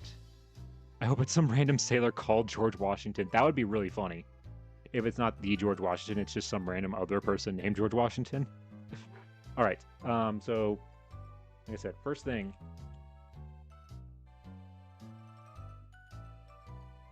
First thing we're going to do. Oh, should I? Hold on.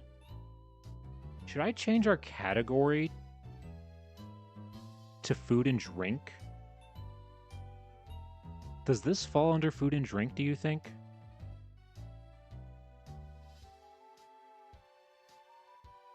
Because I feel like food and drink is more used for like for cooking, but I guess we are like taste testing. I think I'll go ahead. Yeah, I'll change it real quick.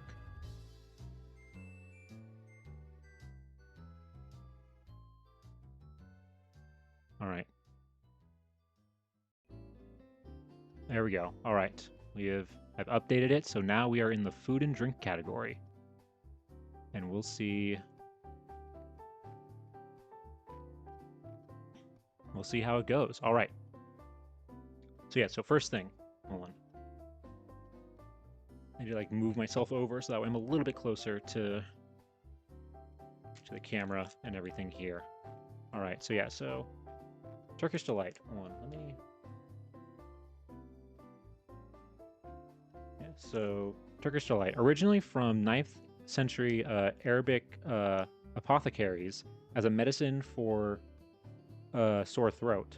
In the 1700s, a sultan loved it, hence the Turkish name. A Bostonian later coined coated the candy with sugar, which he sent to Union soldiers. The name the jelly bean. Eventually, it appeared in Chronicles of Narnia. Okay. Huh. So that this like I guess eventually became that. So I'm just gonna eat one of these just really quick because as like a early start. And I'm doing this on a plate because these things are covered in powdered sugar, and the last thing I want in my desk is ants. So here we go. First thing, right off the bat, just like a good piece of squishy jelly Turkish delight. All right, here we go. Oh.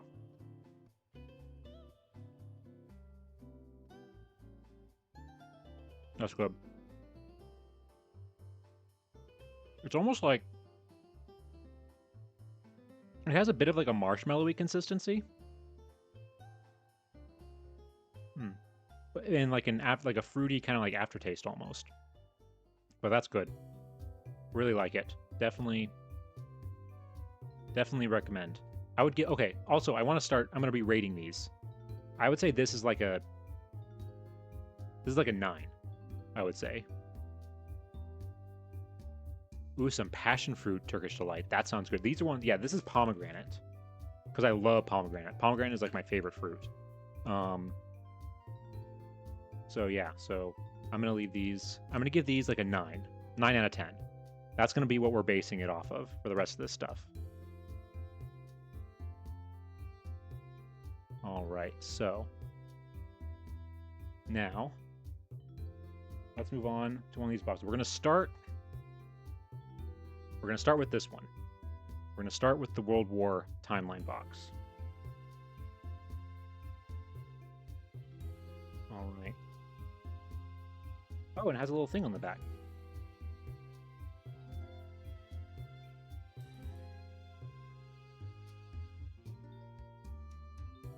Oh, yeah, that's actually a good idea. Have it as like a palate cleanser between each pack.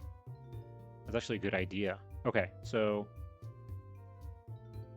sugar and sweets from the worldwide front. While American men and women were fighting in the World War, sweets were with them. They appeared in rations and packages from home and through fundraising efforts whether volunteer-operated canteens or high schools collecting candy funds for graduates fighting overseas. Among the candies sent to doughboys were chocolate-covered fruits and nuts, marshmallows, licorice pastels, lifesavers, and other popular delights. Whether the soldiers received them is anyone's guess. One thing is certain, the War Department added a new invention called candy bars, aka energy bars, to rations, a favorite among the troops. Huh. In World War II, the War Department provided rations, sweets in K rations, bailout rations, commissaries, and everywhere else for the health and medicinal purposes. They sent tons of sour balls to troops in Europe, which helped quench thirst and stave off hunger. Malted milk, set in tablets, was considered nourishing. Chewing gum served numerous purposes to clean teeth, protect against thirst, and relieve stress and boredom. I feel like gum makes you more thirsty. Like, I feel like I get more thirsty, like, chewing on gum. And to relieve stress and boredom. Caramels provide fast energy, as did Tootsie Rolls, also a code word for ammunition. Forrest Mars of the Mars family discovered a candy while in the Spanish Civil War, which he named M&Ms, made for the troops with investment money from Hershey. Through it all, sugar was central to the supplies, as it has been for centuries before, used as medicine, preservative, fermenting agent, and food the military literally needed to survive. Okay. All right, so there we go. So we got several things here. Unfortunately,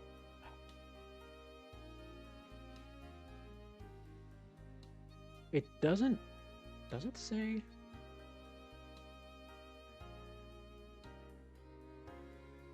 So unfortunately, it doesn't say what is what on the back of this. There's like no like guide. I mean, obviously, I know what some of these are, like Tootsie Rolls and bubblegum and stuff like that. But all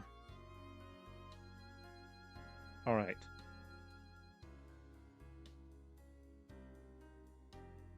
All right. So I think we'll just start from the top here and just work our way across. I think that's what we'll do. And we'll just see how these go. These are going to feel like they're going to be the easy ones, because a lot of these are like things like, you know, we still have today, like caramel, bubblegum, Tootsie Rolls. Although, I will admit, I've never had Tootsie Roll before, because I didn't eat chocolate really that much when I was a kid. I wasn't a big fan of it. All right. So I think we'll start with this up here. If I had to guess,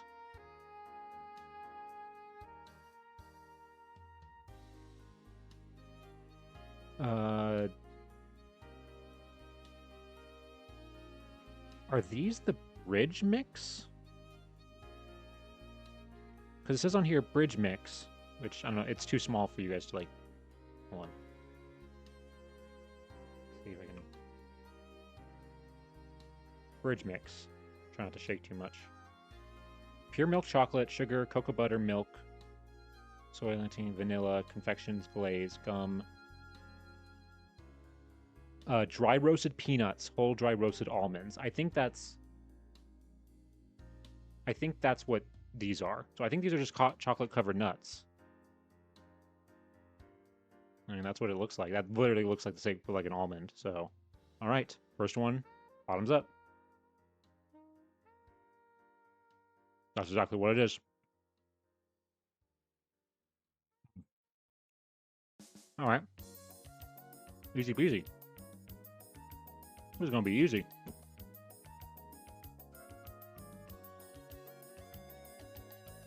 So, the chocolate itself is actually really good. That's a good, like, sweet milk chocolate on that one. I'd give it, like... give it like a 7. You know, not like amazing, but not like... I mean, obviously, if I was at war, any of these would be good. If I was stuck at war, any of this stuff would be amazing. All right. And these, I'm pretty sure these are just marshmallows. Yeah, those are just marshmallows. Well, at least I know what I'm expecting.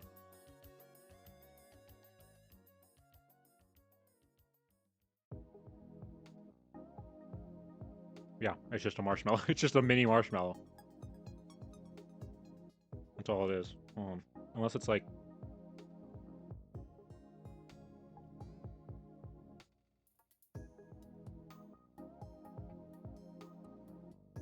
Unless it's like... Are those... Hold on.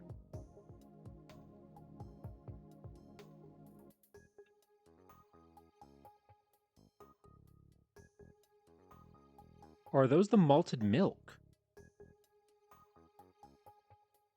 I bet it tastes just like a marshmallow. Or is that like another term for malted milk? Because, come on, focus.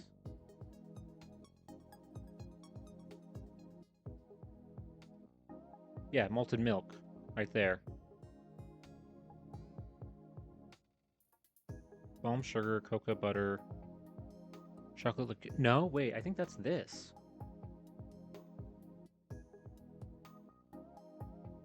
Because there's chocolate in it.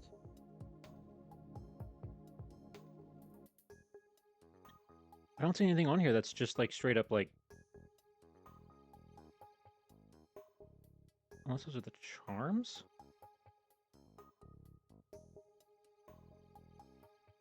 I mean, I know these are the licorice pastels. These are the licorice pastels. I mean, okay, I will admit, I wish they gave you like a guide so you could figure out like whatever all these things are, because it's actually getting kind of confusing.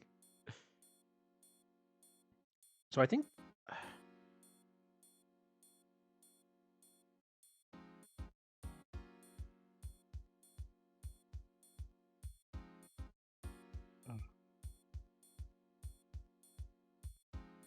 Because they're not the sugar cubes.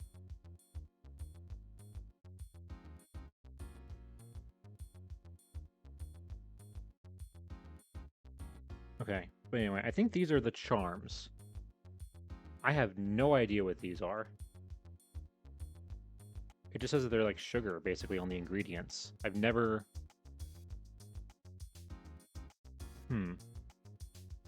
I'm sure the round chocolate one is the malted milk. Okay, yeah, that's what that one is. Yeah, I think you're right. Maybe they forgot to put the marshmallows on here, because I don't see anything that like looks or... Yeah. Or the... Yeah, because these are the charms, I'm pretty sure. So, I have no idea what this is. Alright, let's go into it. I have no idea what to expect with this one. Oh, they're soft. Oh, it is like a... You're right, Pirate. It is like a jelly bean. But I can't put a... What flavor is it?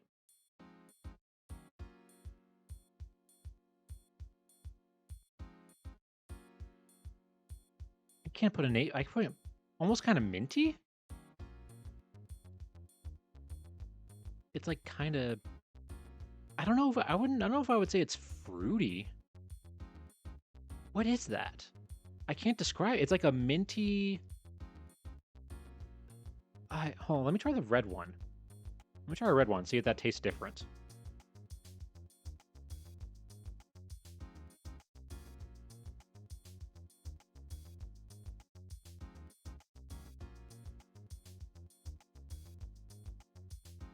Oh, but that's interesting.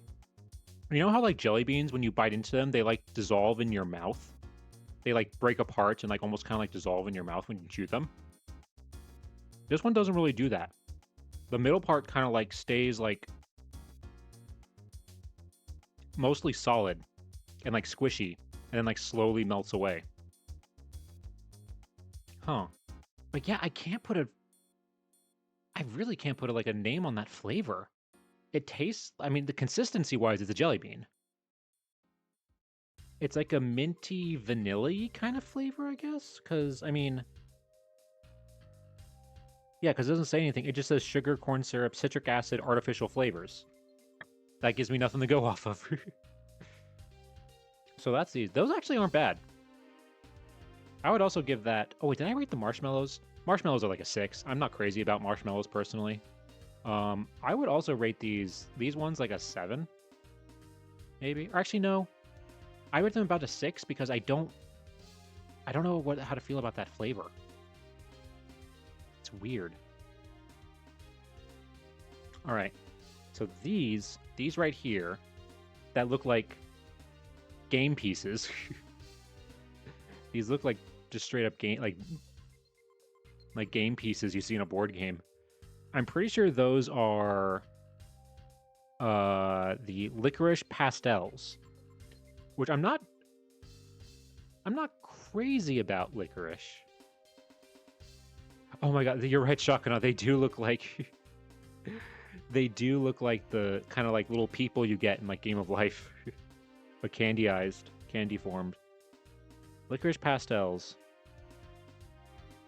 I've never had. I mean, I'm okay with licorice. It's not like a favorite of mine, but I'm not like I'm not like one of those people who like can't stand licorice or hates licorice. But these are like hard, and I doubt they're different flavors. I think they're just different colors with like different dyes. You know, I think that's all this is. So I guess let's just go for it. Oh, and there's like a weird. There's one black one in here. Is that like, and it's like smaller than all the other ones? That feels like a weird, like, huh. All right, they need to make a Candyland game with edible piece. Honestly, and you can only play it once. And you better play it quickly, because otherwise that thing is going to get nasty. It's like the candy room in Willy Wonka. It's the candy room in Willy Wonka, but like where you have to eat all that. And it's probably actually in real life terrible, so. All right, here we go. This is our first piece of licorice pastel. Let's go for it. 3, 2, 1. Oh, it's also soft like a jelly bean. I was not expecting that. I guess they just have a hard outer coating.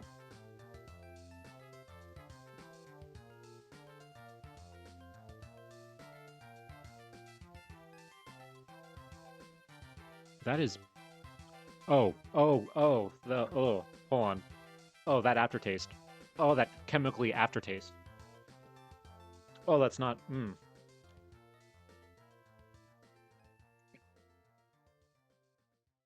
Oh, that was a bad chemical aftertaste. Because, like, so I think they are licorice-y, which is making me think that maybe this flavor that I couldn't put my finger on was licorice. Because they taste kind of similar to these, but not as strongly. And at first, this wasn't that bad. Like, it was actually like, okay, it's licorice, you know, it was fine. But that aftertaste... Let me try one more, just to, like, make... There's, like, an aftertaste that I'm pretty sure is from, like, the coating. That's very, like, kind of, like, chemical-y tasting. Let me try one more.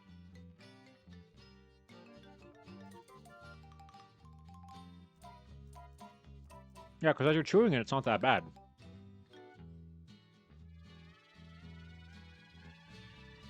Or maybe it was just that. Maybe there was that color that gets like a chemically aftertaste. Nope, there it is. Yep, there's the... Yeah, that was... That one is not as good. That one is not as good at all. That's like a... That's a 4. Or a 3, even. That was bad. It's not like spit it out like immediately bad, but it's like it was like, you know, not it's that aftertaste. That chemically aftertaste is not good. All right, next thing. These are just lifesavers. I feel like we've all had lifesavers. These are like the hard ones. I'm probably gonna break a tooth. I'm gonna go with Hold on, I'm gonna go with the purple one. Oh, there's 4. I thought there were only 3 in there. Sweet. I'm gonna go ahead. Yeah, and these are the hard types of lifesavers. Personally, I'm more of a fan of like the soft lifesavers. But here we go. Bottoms up. That's nice. I like that. However, there is a bit of a problem. Because I can't bite into this without breaking my teeth,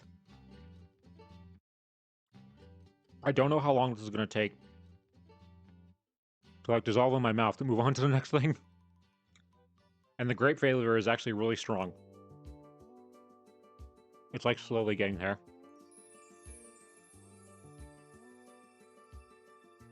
Oh, you don't know what lifesavers are, Pirate? This is a lifesaver. It's basically like a hard, fruity, like... It's a hard, fruity candy that you just, like, suck on. But they also make, like, soft, like, gummy ones, too. Which, personally, I prefer. But this is still good. Oh, there we go. Now it's breaking apart.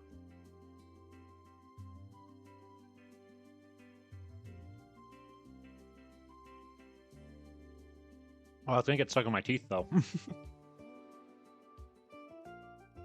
All right.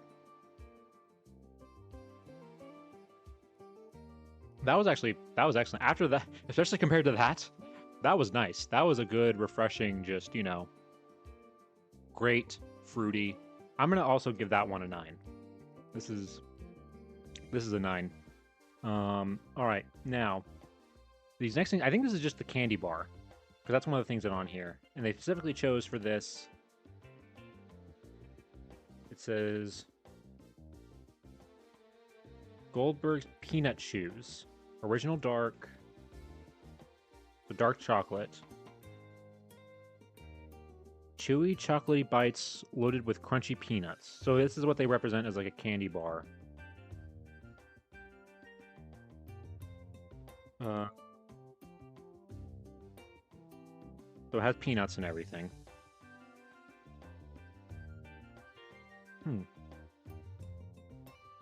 I still have the lifesaver like pieces like stuck in my teeth, so I keep getting like a grape taste. So I don't know how that's gonna affect this one. Okay. I think this is just gonna be just like a regular candy bar. Probably nothing special, nothing crazy. Oh. It has like nougat in the center.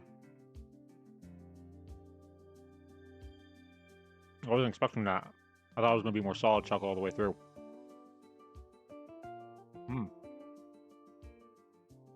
Oh god. Oh, that's pretty good. And it's like crushed up peanuts too. It's not like a whole. I was expecting like a whole peanut, like whole peanuts in this, but it's like crushed up versions of them. I think the nougat does add a little bit more than like this one was. Like the chocolate, which is surrounded by nuts.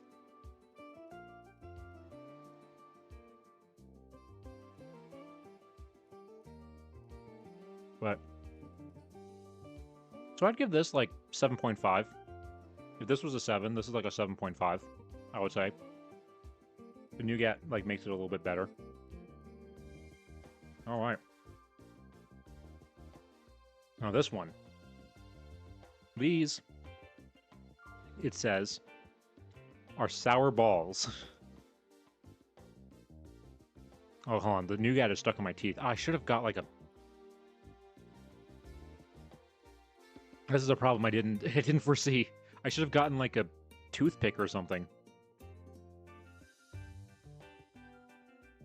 Oh, my dentist is gonna hate me. Alright. So this is a sour ball, apparently. And I'll let you know right off the bat, I am not a fan of sour. I am not like one of those people who can like eat like warheads and stuff like that and like eats sour stuff till their mouth bleeds. I hate that. I can't. That just sounds awful. I don't know if it's gonna be sherbet. If I had to assume, it's gonna be like an orange sour flavor, because it doesn't. Hold on. For the sour balls, yeah, it's just citric acid. It doesn't really say like a flavor. It's gonna be a lot of citric acid. So, let's open this bad boy up. Then again, though, I am eating all these things, but I also have to get into the mind of somebody who's like been on the battlefield and has seen like his friends die. Any of these would be great if I was in that situation. Just like, you know, watching like, your comrades get their limbs blown off in no man's land as you're chugging down some of these things. Or maybe you just eat something sour so that way you can feel something. You know, the pain from the sour makes you at least know that you're still alive and can feel something. Jeez. All right, let's see how sour this is. Bottoms up. Oh.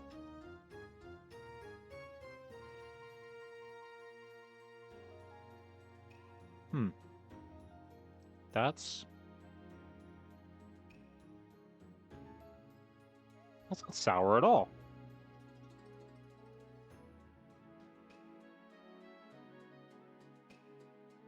That's just...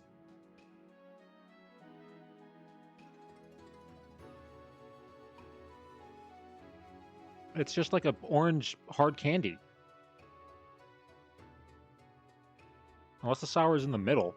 Hold on. I just bit into it.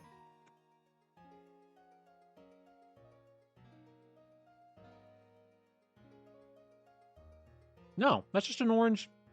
That's just an orange hard candy. I've been lied to. I mean, there's like a little bit of a sourness there. But it's mostly just orange. It's like orange flavor.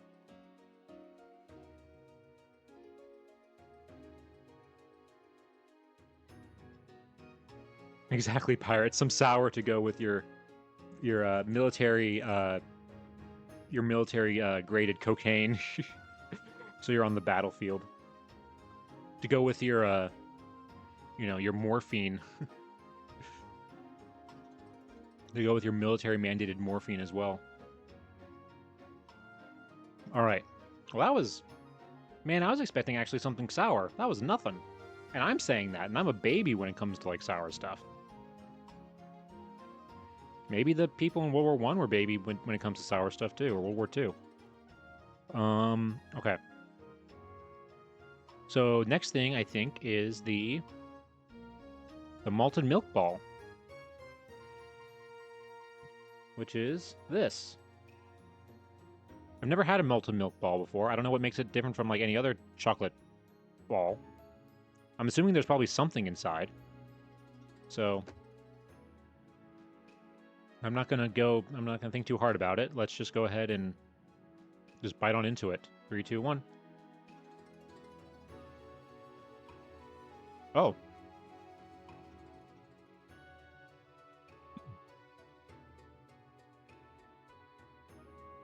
Okay.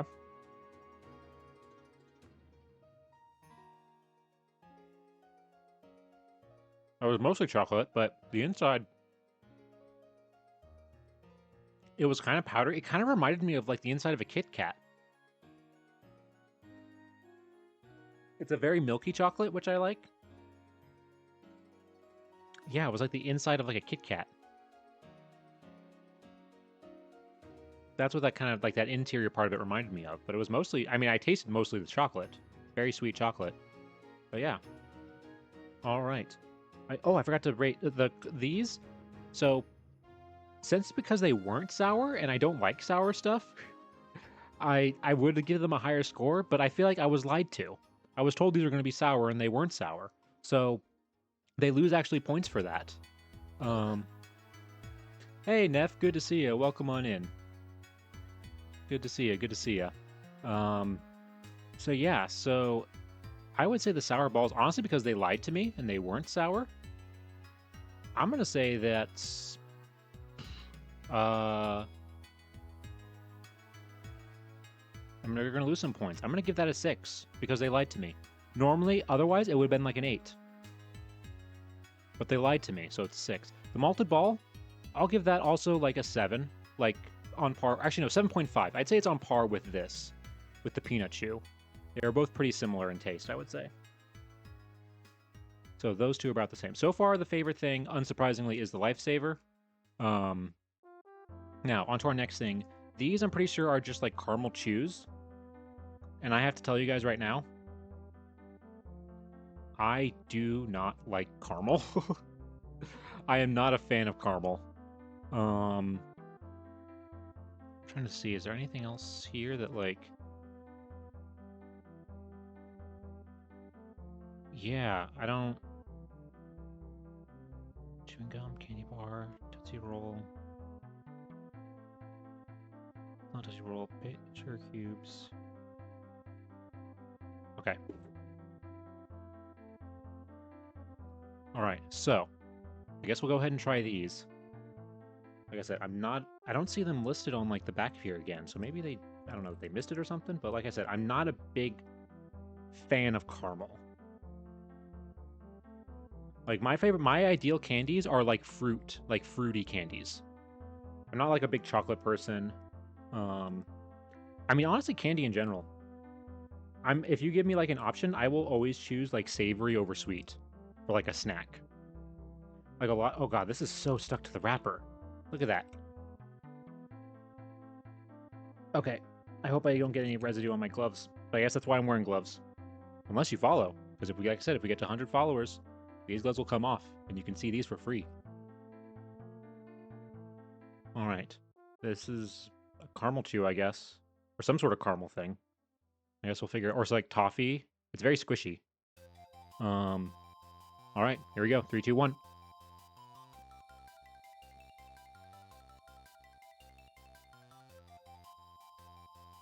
Oh, yeah. That is a...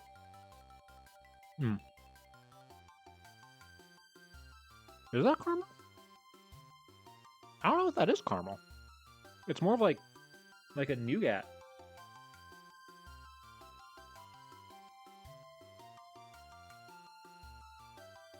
It's not bad. But there definitely is like a chemically flavor to it. I don't know how to describe it.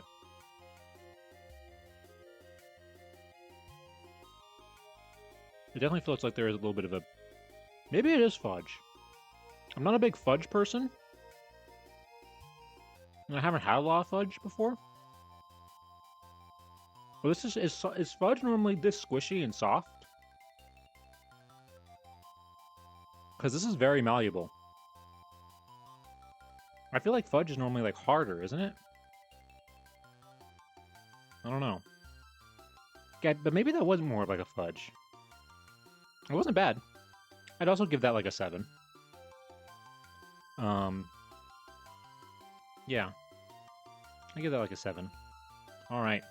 Next thing. Okay. So this is Hubba Bubba. So listen. I don't want to I don't want to chew a bunch of gum right now because I mean I know what Double Bubble tastes like. I used to eat this stuff all the time as a kid. I love this stuff. This would probably be like my favorite thing in this whole like box right here is this one. So I'm not gonna eat this now because gum is, I don't want to just chew it for a little bit and then like spit it out again. I don't want to waste it. But I do know, we've all had gum before. This is not a new or a unique thing that's like, ooh, what is this? Compared to some of the other stuff in here. So I'm going to save that. What is new to me, however, and this may come as a surprise to some, is this. The Tootsie Roll. I have never had a Tootsie Roll before. I know these were invented in World War I as like a new candy and like a thing to send, troops and like rations and everything. But I've never had one. I'm trying to think. I think the reason why is because when I was a kid, I did not eat chocolate, like, at all. I mean, I still don't eat chocolate that much, but, like, especially when I was younger, I, like, never ate chocolate. Like, ever.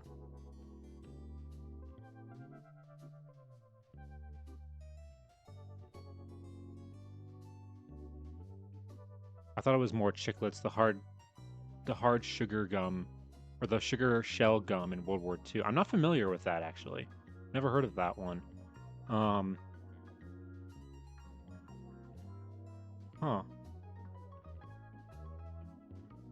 But yeah, so this will be my first time having a Tootsie Roll. Which I know to some, like, Americans is like, what? You've never had a Tootsie Roll before? And yeah, I'm just not a big chocolate candy person. So maybe I'll really like it. Alright. There it is. Unwrapped in all of its glory. Alright. Here we go. 3, 2, 1.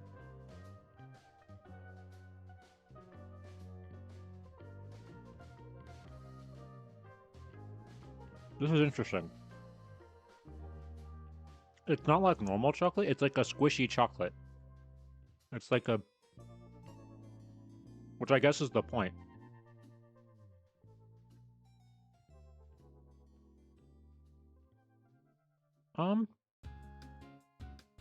It's not bad. But it's not like, oh my god, this is amazing. Again, if you're stuck in the trenches in World War I, this is gonna taste like heaven.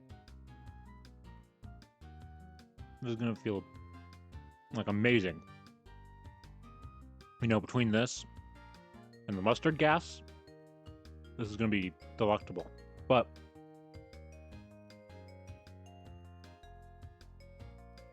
otherwise, it's alright. I would honestly rate it probably the same as this. Which is like... Oh...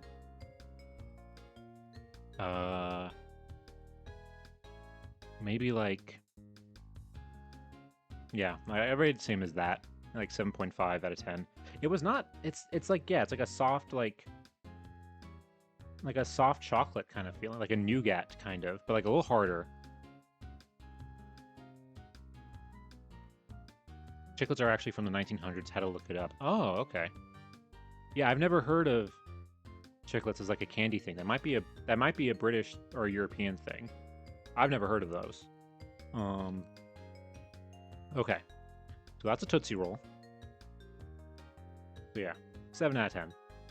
Now, last thing. We're on to the last thing in this container. Actually, I should probably have this. Hold on, I should have this like on the screen. There we go. So that way people know what we're eating. Okay, so yeah, we got this one. I think they're hard. Are these just... I think these are just straight up like sugar cubes. It's actually an American company, really? Huh.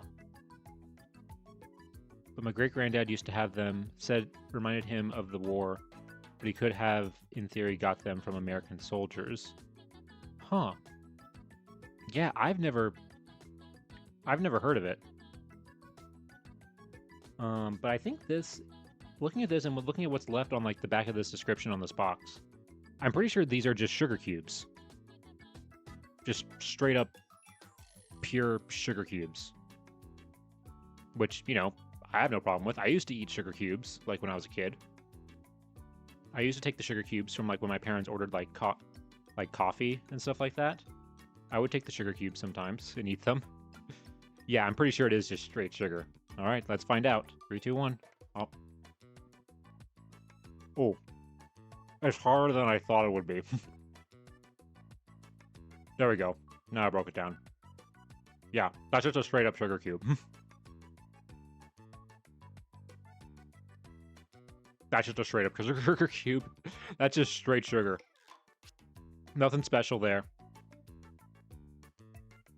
I feel like that's a baseline. Straight sugar should just be like a baseline for like all this. I'd give that like...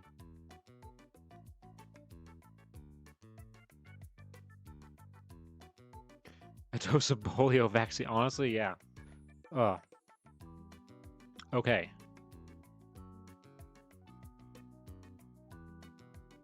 Did they not used to put the vaccine on sugar cubes? I'm not familiar about that. Medical history is something I'm not familiar with. And also military history in general is not my forte.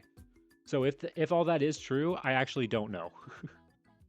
I honestly really don't know.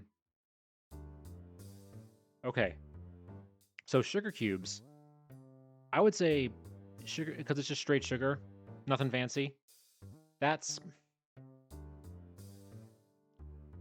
is a... Ooh, what would I call that?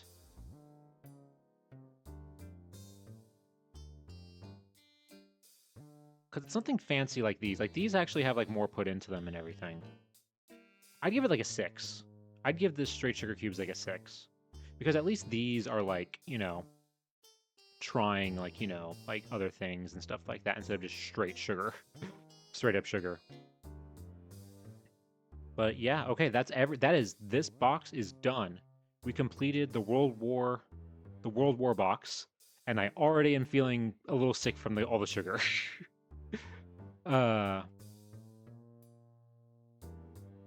Yeah, that's probably the sugar they would use for like their tea, like in coffee and stuff, probably.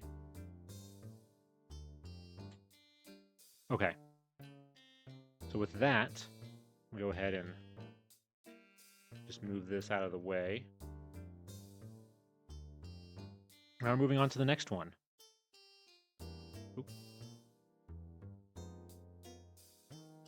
we're moving on to our next one, which, oh yeah, by the way, as we said, another piece of Turkish delight.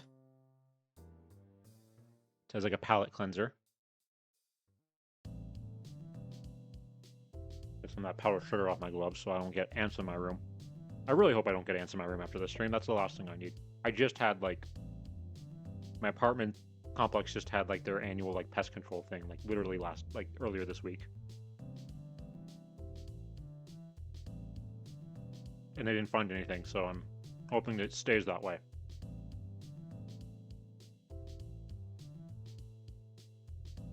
Ugh. All right, that's good. All right, next one. So we're gonna not do it in exactly timeline order, because, like I said, this one, the Civil War one, would technically be the next one.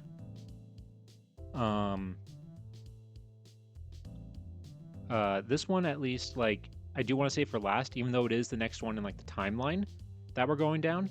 But this is the one that has the cricket in it, and I am saving the cricket for the end because I don't want to eat a cricket and then move on to something else. I want that to be the last thing I have to eat tonight. Ugh. Yeah, but it wasn't until the 1960s, at least according to the Cincinnati Children's Hospital. What? I'm sorry. What exactly are you referring to with that, Marv? I actually don't remember what we were talking about in that part of the conversation. Okay. So instead, what we're gonna do is we're gonna jump forward or back. Sorry, we're gonna go back. Oh, polio vaccine on sugar cubes. Oh, okay. That wasn't a thing until the 60s. Oh, okay. I see. That makes sense. All right. Thank you. Thank you for looking that up. So, we are going to do this next. The time capsule from the 1700s. And we got to read that letter from Terry the Time Traveler. And the gift from George Washington. Better be a good gift. I know he has a lot of money. Better be something good. Hold on. Come on. Hold on. How do I... Am I gonna need scissors? I might need scissors. Come on. Oh, wait. Ha!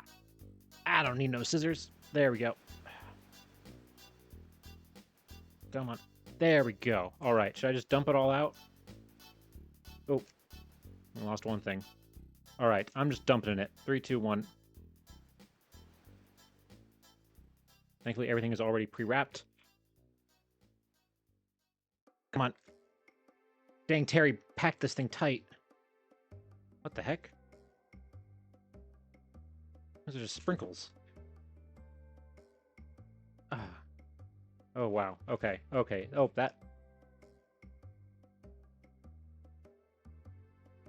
That's a stick. Terry, what are you doing? Okay. Wow. All right. Oh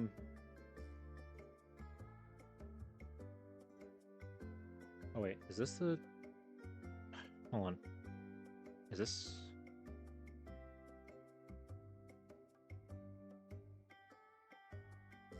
Endorsement required?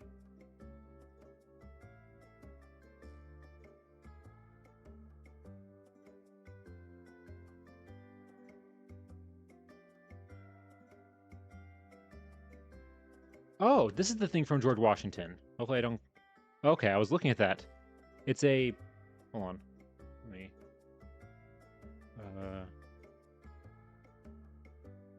Bank of Alexandria. Mount Vernon, November 25th, 1799. Pay to William Thornton, Esquire, or bearer, $906.57.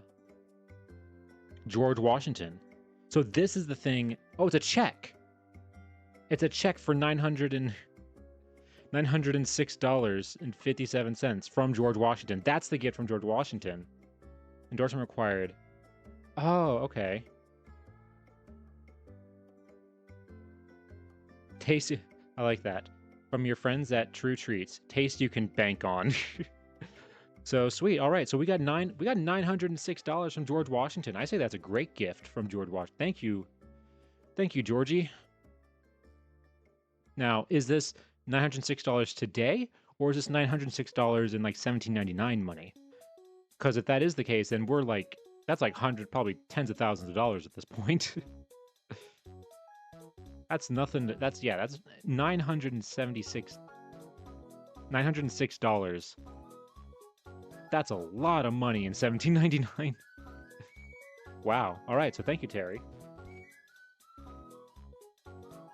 And then I'll put, hold on. Maybe I'll put this like, again, like here. So again, people know what we're eating there. All right. And we have a note here. This is probably the note from Terry the Time Traveler. Oh wow, that's long. I didn't think I was gonna have to be reading during this stream. That's my other streams. If anything, I thought this stream I was gonna be no reading. Oh god, because it's rolled up, it's hard to... God. Okay, hold on. Try and lay it out flat.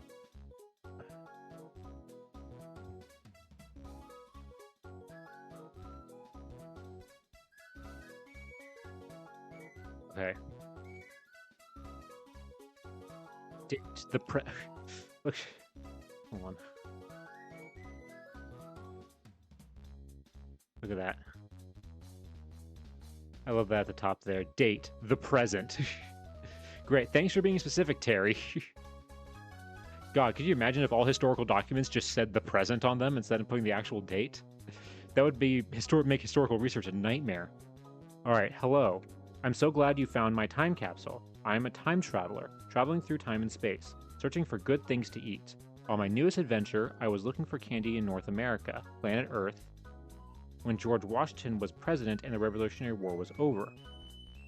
Back then, sugar was used as a medicine to soothe sore throats and stomach aches. Native Americans used maple sugar, and colonists used cane sugar cut into chunks.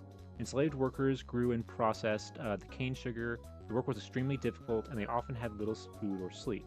Most of these workers didn't use cane sugar for themselves, but boiled the sorghum plant into a thick, sweet syrup instead.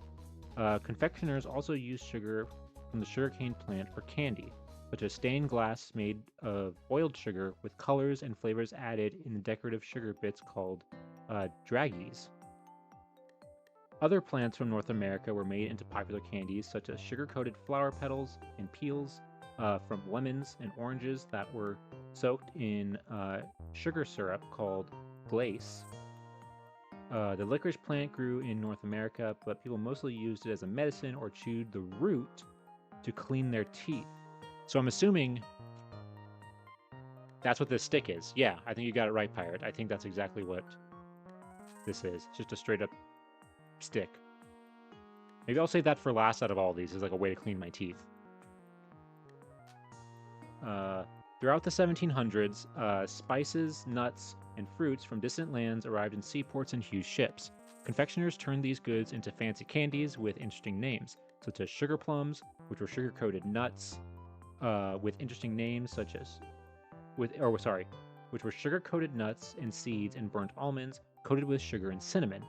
They even made a chocolate drink of cocoa tree beans from Mesoamerica. Why not try a bean? You can even eat the shell, but beware, old-time chocolate was bitter. So is one of the things, is that what this is? Just straight up like cocoa beans? That's what it looks like. All right. Well, this time capsule is getting full, so I'll send it right off. I add something belonging to George Washington. He said he thinks you'll like it. I mean, hey, I'll take free money. George was right. So long until my next adventure, Terry. Terry the Time Traveler.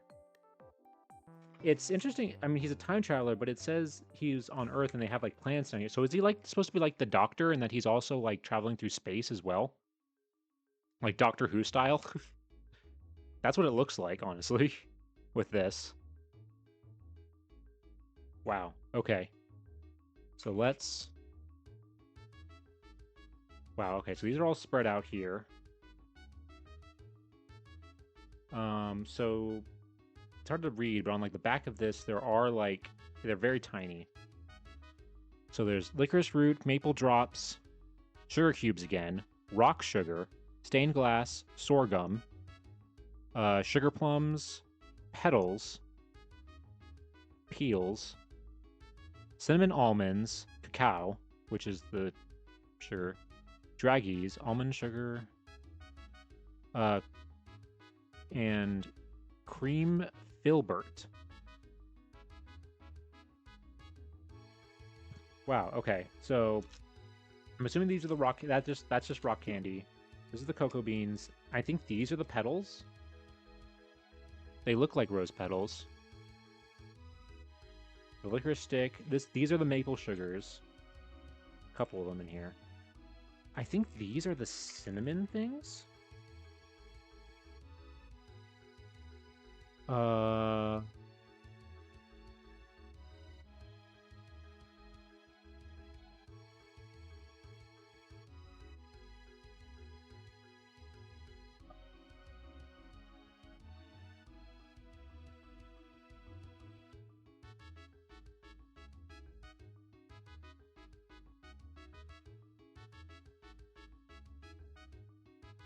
Is this a cream filbert? I wish it's like I wish these had like the names on them so that way I know what I'm eating. That's the problem with these, is that like they don't have like actual like names. But okay. Let's start with the ones that I know. I mean, these are just marshmallows again.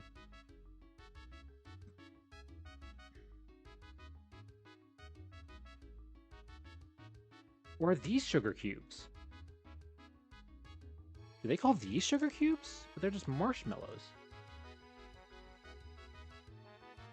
No, because it's not. These aren't just pure cane sugar.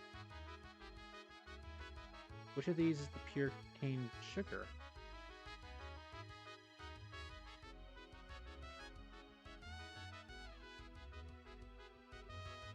I don't know. This. This is literally just like sprinkles. Like candy sprinkles. Okay, hold on. Okay, I'm gonna... I'll start with the things that we know, for sure. I think we'll start with one of these. These are the maple drops. Pure maple sugar with cane sugar. Okay. That's if they say so. That's gonna have, I'm assuming, like a maple taste, like a syrupy taste, I hope. Alright. Oh, yeah. Just smelling that? That is a syrup, like molasses, like syrupy smell. Alright, here we go. Oh, it's in the shape of like a maple leaf, too. Look at that. Alright. Bottoms up. Oh. Yeah, that is just very syrupy. Like more, not so much like sweet syrup, like you would put like on pancakes or something. More of like a molassesy kind of, like a subdued molassesy syrup. More.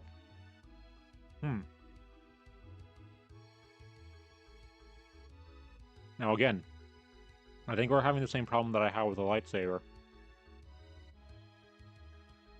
In that this is a very hard piece. And it's very big. And I don't want to sit here just like sucking on it for like 20 minutes. Don't clip that out of context.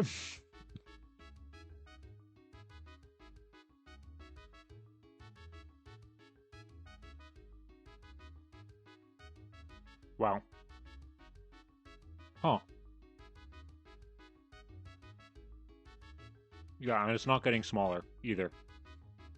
Like barely. It is a little bit, but like barely. I think I might have to split this out.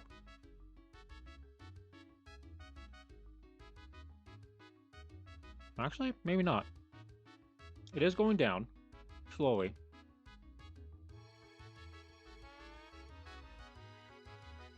It is slowly going down. Actually, no, it's not. Yeah, and I cannot buy into this. This is like so. This is so hard. Like, it would actually like possibly damage my teeth. Do I? Hold on.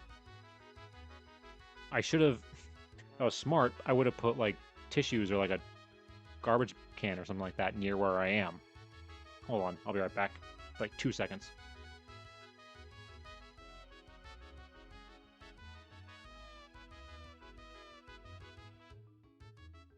Okay. Yeah, I'm gonna sweat this out. It's gonna take too long to finish. But yeah, it's not bad. It'd be a good like after meal thing, and I can totally see like them using this as like a. It almost tastes like a cough drop kind of, but sweeter and more of like a syrupy taste.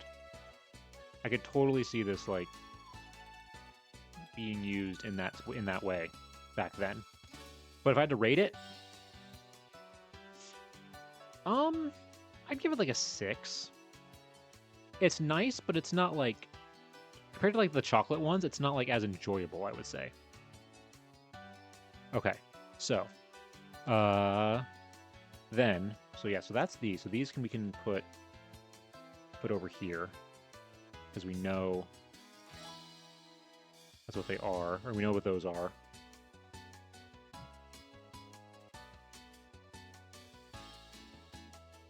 Are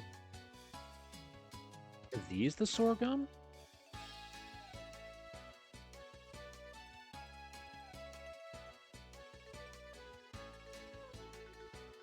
Or are these the sugar plums? Hold on, let me Google what sugar plums look like real quick.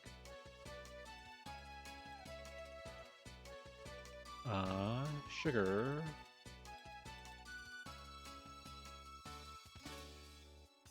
No, these are sugar plums.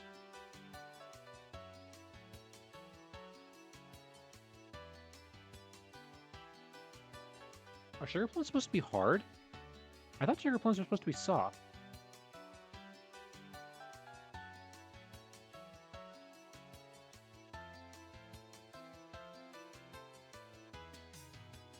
Huh. I think that's what those are. And then what's a...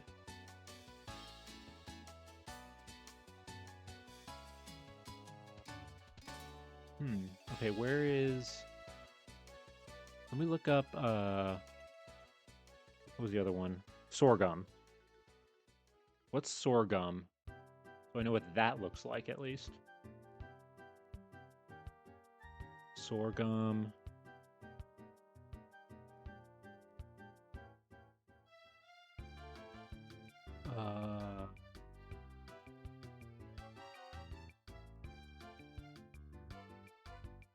No, these are sorghum. This is sorghum. Sorghum hard candy drops. Yeah, that's what these are. These are sorghum. But that's the rock candy. These are the petals. That's the stained glass. This is the candied, like, orange peel.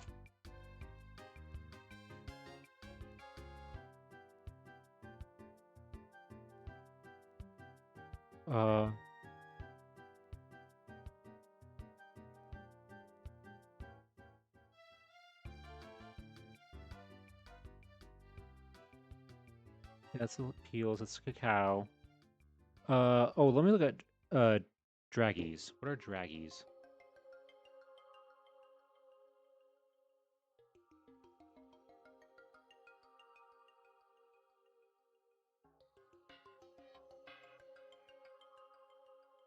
Okay.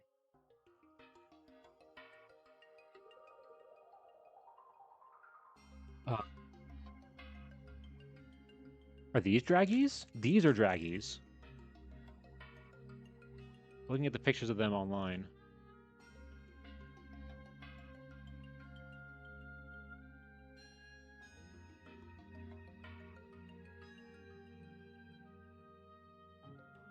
Yeah, so these are the draggies. I wish we didn't have to waste so much time trying to figure out what each thing is. These have to be the cinnamon almonds, because those are almond shaped and that looks like cinnamon. That's the cacao.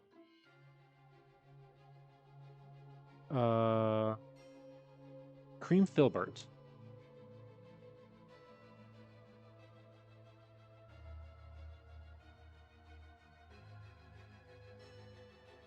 What is a cream filbert? Okay, yeah, that is what this is. This is a cream filbert. So that means, okay. So yeah, so we had the maple drops, we had the licorice root. I'm assuming these are the sugar cubes, and maybe they just forgot to put the rock ones, and they accidentally put the. I think this is a mistake. I think Terry screwed up and put marshmallows instead of like sugar cubes in this, because these are not sugar cubes; these are just marshmallows. Then yeah, the rock sugar, which is this, stained glass, which is this, sorghum, which are these, sugar plum. It's the sugar plums. We don't, because these are not sugar plums. These are not sugar plums. Because this is sorghum. Unless these are sugar plums? Hold on.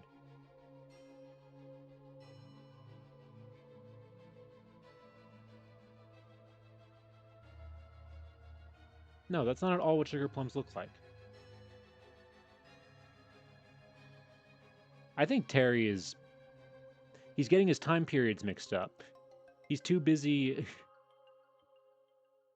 He's too busy going around and time traveling that he's losing track of what he has. Okay. I think we're focused... Yeah, so I don't... These are just... I don't know. Because... Because these are the draggies. Based on the pictures that I saw. I think they just screwed up and put the wrong thing in here. I think Terry screwed up and put these in here instead of sugar plum, because I'm pretty sure these are just sprinkles. Okay, now that's out of the way. Let's eat some of this stuff. Now that we've narrowed down, I think, what we have. Ugh. Alright. Make sure I open. I think these are just going to be the marshmallows again. If I can open it. Come on. Come on. Oh, there we go. I think these are just marshmallows. Just marshmallows. Yeah, what did I get the marshmallows before? I don't even remember. Like a 7? Or a 6? Something like that. I'm not crazy about marshmallows, so that's honestly how I feel about that. Okay. Move on to something new. I have a feeling... Okay, let's try the stained glass, which I'm pretty sure it's just hard rock candy that I'm not going to be able to, like... Because this is, like... I don't know if you can hear that, but, like... Like, it is hard. Like, I do not think I can... bite into that without, like, breaking my teeth. Okay. I can't even break a piece off of it. So maybe I'll just try this piece and just, like, suck on it, I guess. Alright, here we go. Oh. That did not taste how I thought it would. I thought it was going to be lemon flavored, but it's like... It's not. It's like spearmint. It's like toothpaste. Oh. Yeah, I feel like it feels like toothpaste. Or tastes like toothpaste. Not at all what I was expecting. Like that type of mint. Like a spearmint. Oh, that is... The color, it lied to me. I thought it was going to be like a lemon flavored thing, but no, it tastes like spearmint. It tastes like toothpaste. Oh. That, I mean, at least it actually... I think it's more of just the shock of it that's like bothering me. That's actually not that bad of like a palate cleanser. But again, I thought I was going to get something like lemon flavored and I didn't, and I was lied to. And even then, spearmint, it's like, it's an okay flavor, but it's not like amazing. I'm going to give this, I'm going to give it a 4. You know. Or no, I'll give it a 5. It's better than the, like, the worst thing so far has been like those licorice pellets that have a terrible aftertaste. This isn't as bad as that. Because at least spearmint, you can, like, there is something at least kind of nice about it. But like I said, I can't bite into this without breaking my teeth, so I'm just going to spit the rest of it out. Blech. Oh, I got a piece of it stuck in my teeth. Oh, God. Okay. Okay, next thing. Let's go... I mean, this is just rock candy, I feel like. It's just going to be just straight sugar rock candy. Which, again, I'm not going to be able to finish.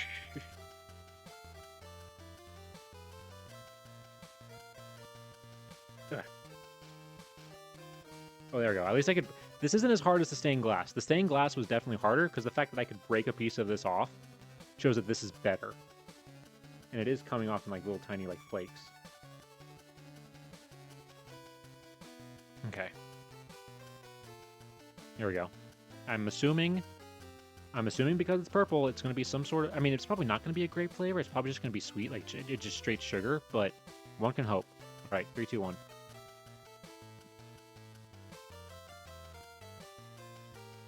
At least I can bite into it.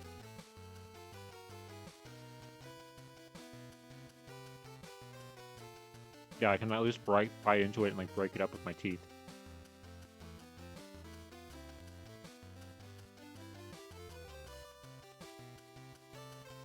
I don't know if it was the last one with like the spearmint flavor, but that almost tasted like nothing. I mean, there is a little bit of a sweetness.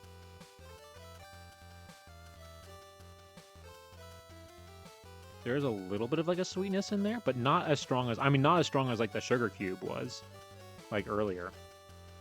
That almost kind of tasted, it almost tasted like nothing. I don't know, but I don't know if that's the spearmint thing like messing with my mouth right now, but yeah, that almost tasted like nothing. Yeah, so I'm going to give that a 5 as well. The spearmint one at least had like a flavor. This had like a hint of sugar. Like a tiny like drop of sugar like taste to it compared to the other ones. Yeah, so that's... Man, people in the 1700s were struggling. Unsurprisingly. Alright, let's go with the candy peel next. I mean, this looks pretty simple. It's just like a... It's just a candied orange peel. Like, held in like sugar. But I've never had like a candied fruit thing like this before. I'm assuming it's kind of like a precursor to like a gummy almost. But I mean, it looks very like sticky and like almost gummy. It almost doesn't even look like a real orange peel anymore. All right, here we go. Oh. Oh.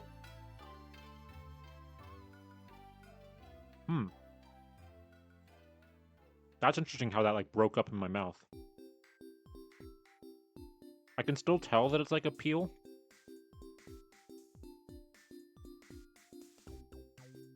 But it's not like... I mean, compared to the last two, it's better. And I mean, if it's 1700s and like that's all I have for candy, I mean, that's going to be great. But it's like, it's one of those things where it's like, I could tell it was a peel. And like, there's like a little bit of like a brininess you get, but it still does taste like an orange. Like it does taste orangey, and there is an orangey flavor to it. But there is like a little bit of like a brininess that like, you know, you get with like a peel. Like if you eat like a piece of like a peel or something like that. Ugh. So yeah, I'm gonna... Oh yeah, no, yeah, sugar was really expensive. So no, it makes sense that you wouldn't be able to get a lot of sugar. But still, even with what they could do with sugar, it's not looking good. I give that... I'd give that like a 6. I'd give that like a 6 compared to everything else. That was... Could have been worse. Okay. Could have been worse, but not, like, amazing. Let's try this. Let's try... This was the... Hold on. This was the cream filbert. So it has something inside of it. I have no idea what.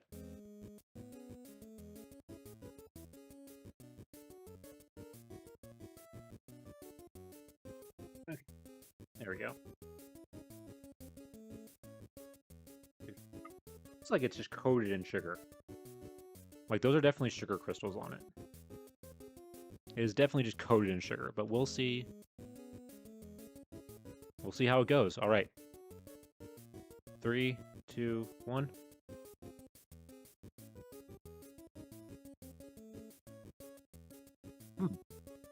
Huh. Whoa.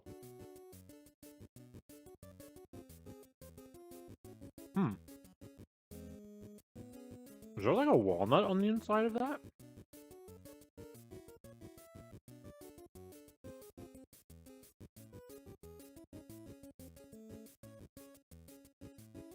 Doesn't say there is in the thing, but that tasted like there was like there was something on the inside there.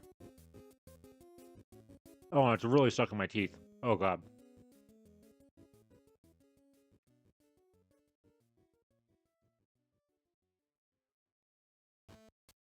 Yeah, that... I don't know what that was. It wasn't bad. Honestly, that was probably my favorite thing out of, like, all the things we've had so far from this time period. I'd give it... I'd give it a 7. Because it does have a sugary taste to it, and it's, like, it's not chocolate on the inside. It wasn't chocolate. It was, like, something else. It says on the ingredients that it's something called a filbert. Let me look. What is a filbert? I only know filbert is like a person. Filbert. What was it? Oh, it is a nut. Oh, it's like a... It's like a hazelnut. That's what that is. It's... Okay. Filberts are hazelnuts. That's what I was tasting. That's why it tasted...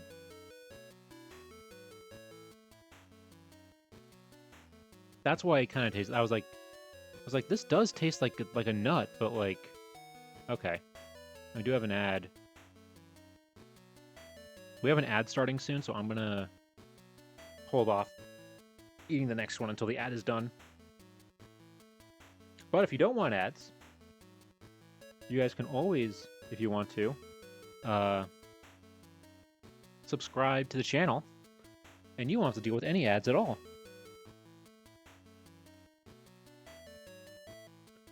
All right. So I think the next thing... Ooh, okay, I'm definitely starting... I'm feeling a lot of the sugar right now. This is the most sugar I've had at one point in a long time, probably. Because like I said, I don't eat that much sugar, really. And I feel like by the time we get to, like, the end of the Civil War one, I'm going to feel very sick just from all the sugar. Maybe the cricket will be good at that point, you know? At that point, I'll want a cricket.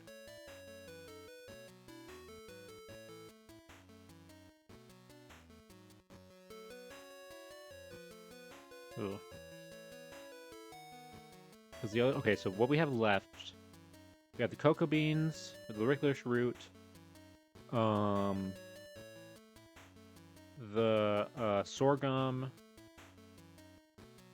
I'm guessing these are supposed to be the sugar plum, but they're not. I don't know. That's sorghum. The sugar plums are supposed to be soft. These are the petals. And then the cinnamon almonds are, I'm assuming, are these. Which I'm not looking forward to because I'm not a fan of cinnamon. And the draggies. Okay. How's the ad doing right now? Okay, ads should be done. Sweet. All right, so if the ad is done, let's go ahead. Next thing I'm gonna do, let's do the sorghum.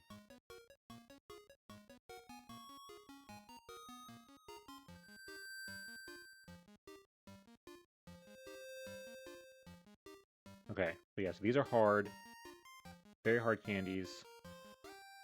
It's like a leftover thing from like actual processing like cane sugar, so we'll see how it is.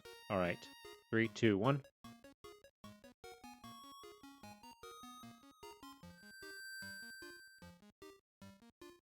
It honestly, huh? It's slowly getting soft as like I get on it. It just tastes like a less like sweet and like refined versions of one of these, of the maple sugars, honestly.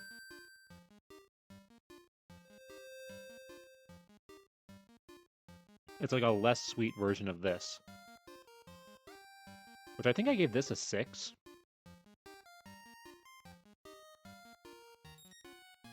I think.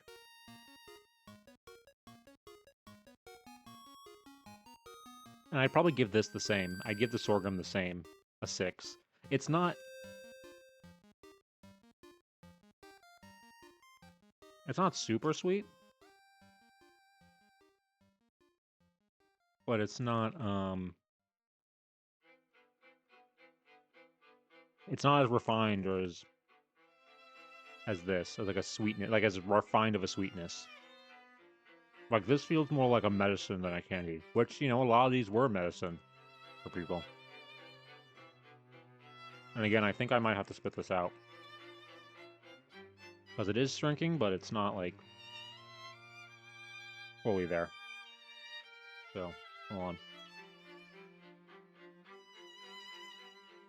Yep. Okay. There we go. Alright, next thing.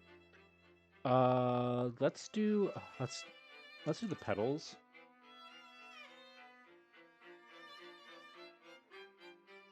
So I don't know. It's just candy petals. So they're like rose petals that have been like dried and like covered in like sugar or something. I actually don't know. I've heard of candy petals, but I don't know exactly what I'm gonna get like taste wise. Maybe it's just gonna be like a flowery kind of taste. Who knows? Or maybe it's just candy that like it isn't actually flower petals and it just looks like it, and that's why they're called that. All right, 3, 2, 1.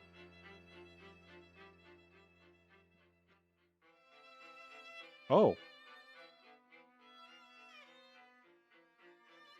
That does have like a flowery, like... I feel like I'm eating potpourri. That's what it tastes like. It's like I'm at my grandma's house and I bit into the potpourri that's on above the toilet. It's not terrible. It is like a very... It does have like a flowery taste to it.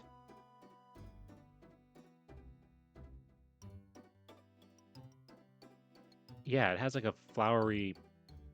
It's not bad. I think... I'm going for seconds.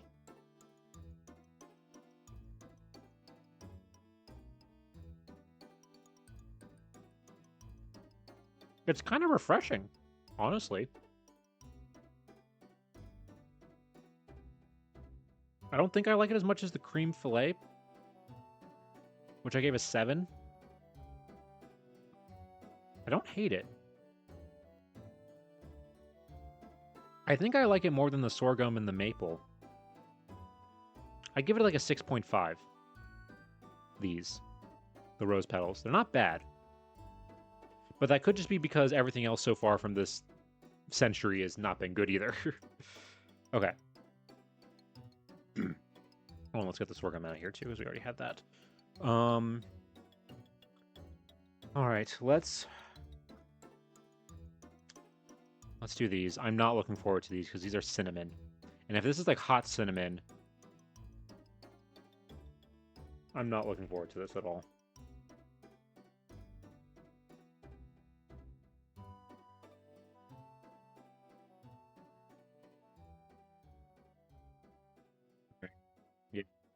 So these are supposed to be like cinnamon almonds. Almonds aren't bad, but please don't be a hot cinnamon. This might be like my least favorite thing possibly. All right. Here we go. 3, 2, 1.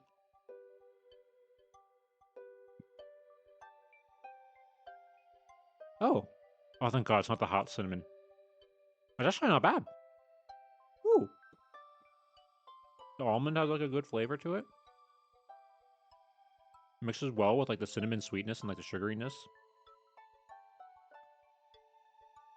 I think it's because it's a mix of sugar and cinnamon. It's not just all... I thought it was going to be all cinnamon. It's like a mix of like sugar and cinnamon. Which actually helps like tamper down the cinnamon, the overbearingness of like what would be just like cinnamon flavor. Ooh. That's not bad. I'd also give that like a 7. I'd say I probably like that, yeah, about as much as the cream fillet. Very similar, because I mean they both have like, you know, nuts inside. Yeah, that actually was pretty pleasant. That was a good surprise. Because again, I thought it was gonna suck, because it was gonna be like, I thought it was gonna be like the hot cinnamon. But it wasn't, thank God.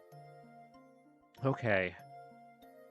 Now we're getting to the things that I'm least looking forward to. First of all, for these last few, I am going to open them on this. Because I do not want that going everywhere. Okay, let's start with these.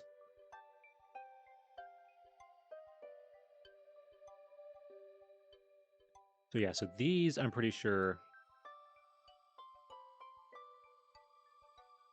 are the draggies.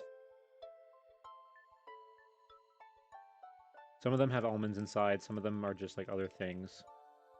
Yeah, because I'm pretty sure this big one here, there's this big guy in here, I'm pretty sure that has an almond. And these are maybe like peanuts and like other small things. So I think I'll try this one first and just see how it goes. 3, 2, 1.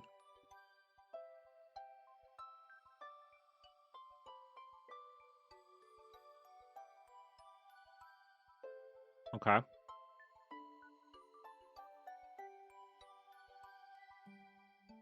Weirdly, that one has like way less flavor than like the cinnamon one.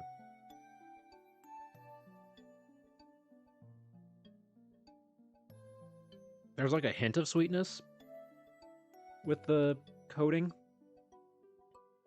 but nothing like the cinnamon one. It was okay. I'd give that like a 6. Let's try what this middle-sized one is. Oh. Oh, that's hard. I shouldn't have bitten into that. I bit into it and it did not move. It's like a licoricey mint flavor. Yeah, that's all it is. It's like a licoricey mint flavor. Then I think I'm just gonna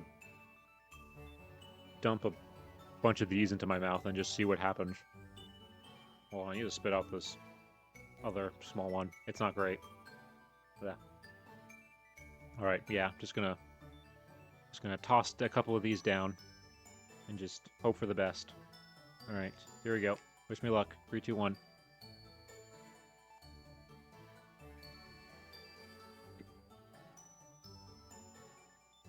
Oh. Whoa, what is that? It's... Oh, no. It's like... What is that? That's like a... Ugh. It's like a chemically licoricey dirt flavor. I don't know, like what that was. Oh, that is not good. Hold on, what is in these? Almonds, other natural flavors. Beetroot. Maybe that's what I'm tasting. Paprika. That's probably what the red ones are in this. That's a weird combination of flavors. Yeah, not a fan of that. Not a fan of that at all. That's a 3. That's a 3, for sure. Okay. Let's go ahead and let's open up this. Some cocoa. It's probably gonna be very bitter, like it said in the thing. How much should I just try and put a few in, just dump a few in my mouth and just see what happens? All right, this is probably a very bad idea, but I'm gonna do it. Just down the pipe. Here it goes. 3, 2, 1.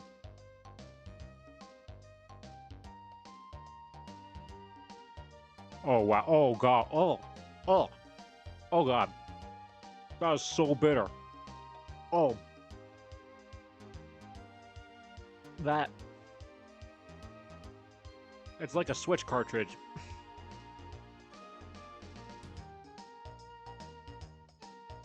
Oh, that's so bitter. Oh. Oh no, I need to drink something to wash that out. That is so bitter. Terry wasn't kidding when he said in the warning how bitter that was going to be. Oh, no. That was bad. That's the worst thing. That is the worst thing we've had so far. That's like a 2. 1 is like instantly like put it out, like stick it out your mouth. Oh, there's still bits of it in my mouth. Ugh. God, that sucks. That really sucked. Ugh. Okay, yeah, that's a 2. That's by far the worst thing. Because at least some of these other ones that were like 3s and stuff, it was more they almost didn't have much flavor. This definitely has a flavor. And it's a bad flavor. That's so bitter. And I didn't even have that much. I mean, look how much is still in there. Imagine if I tried to put the whole thing in my mouth. That's like a punishment. If I ever did like a punishment stream or something like that, it would be like eating this whole thing. Oh, God. Yeah. That was awful. Okay. Now these. I'm 90% sure these are just sprinkles and won't taste like anything. And I'm afraid to open it because I do not want this to go everywhere.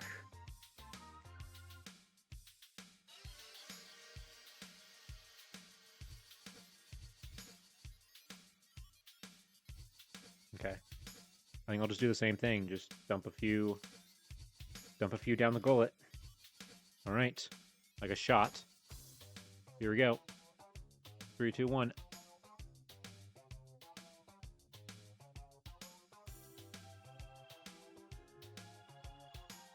Oh, that's just, ugh. That's just straight chemical. That's just straight food dye. Whatever it is. Ugh. Yeah, that sucks. That's not good. I would say it's probably maybe like a little. It's like a 2.5. If this is a 2, this is a 2.5. It's pretty close, but not as bad as this. This was like overwhelming. Like this isn't as strong of a flavor as this was. This was such a strong bitterness compared to this one. This was more just like chemical, like fake, food coloring flavor and stuff like that. Ugh. I still have a bunch of them stuck in my teeth, but they're so small. Okay.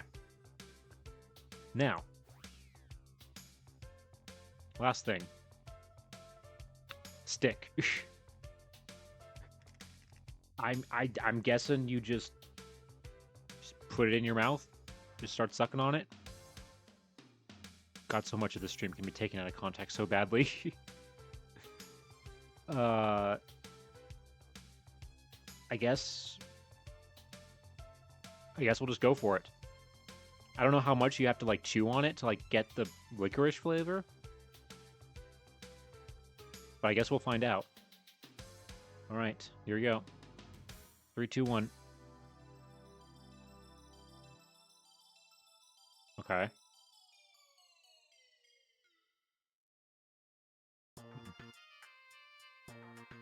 Okay. I can't tell if that's a licorice flavor or that's just wood. Kind of tastes like just wood.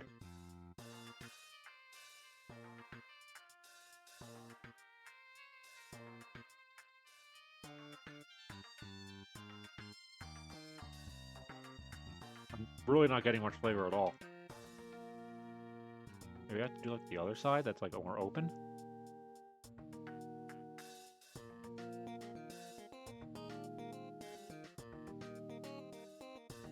I mean, there's like a hint of licorice with this. But honestly,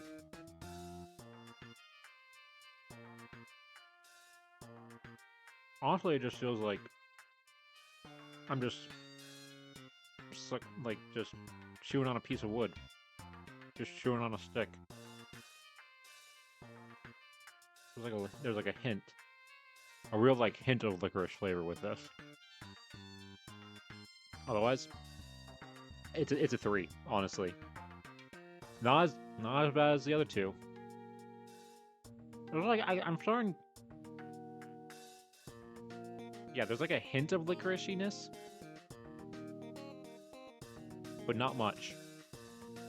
Again, I could see like if you're like in the 1700s, you're just like chewing on this. It's like a fidget toy almost.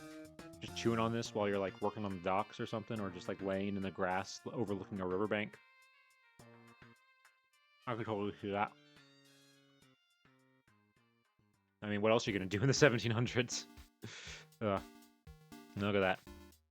Chewed on. If somebody donates 100 subs, I'll send this to you in the mail. You can get my historian saliva stick. Oh, that sounds terrible. Okay. So that's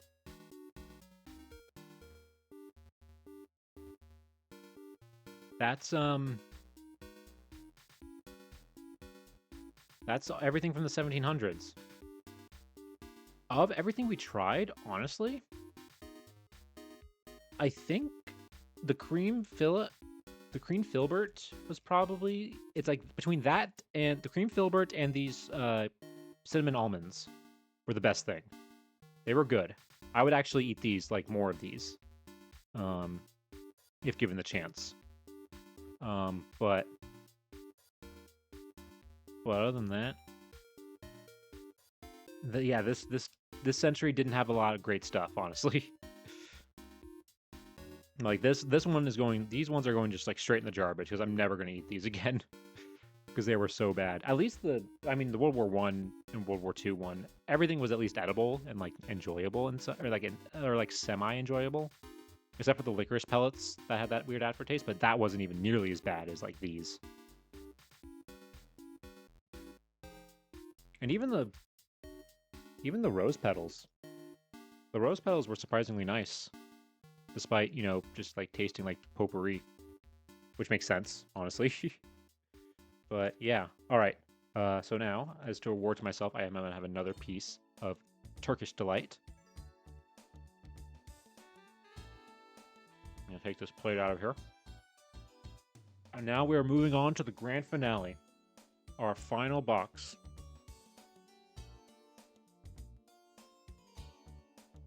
Alright.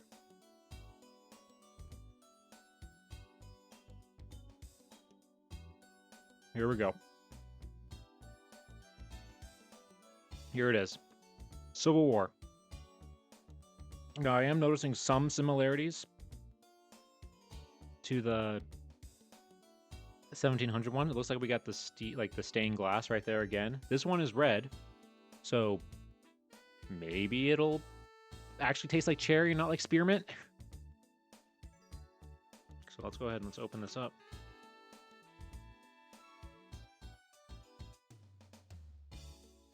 Yep, there they are. They hid them right there. cricket and the mealworm. That's our. This is the, and it's, of course it's in the last box, so that is the finale. If we go like this, it's like they knew. It's like they knew what I was doing. It's like they knew my plan. All right. So, here, I'll go ahead and I'll put this there, so that way...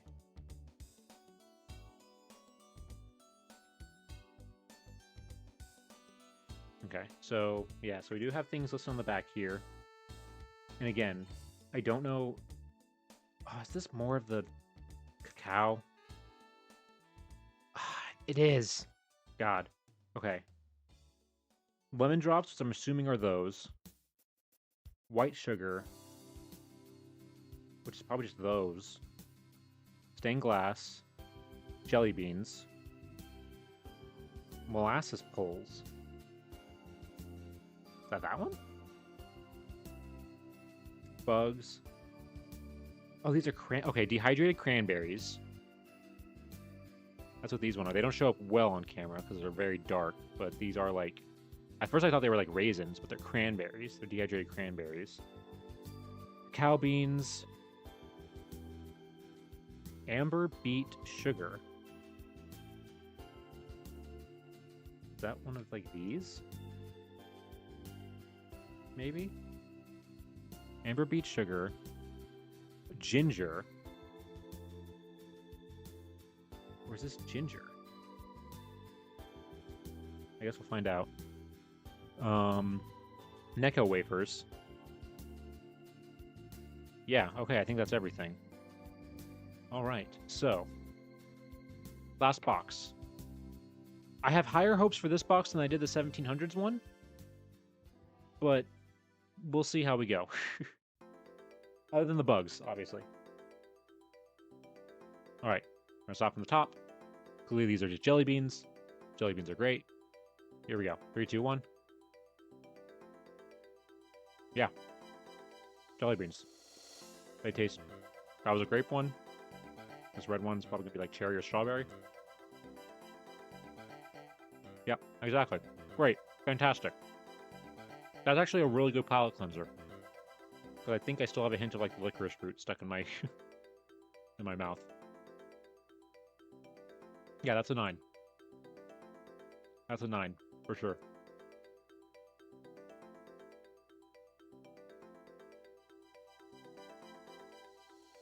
That is absolutely a 9. Great. Fantastic. Very, very nice.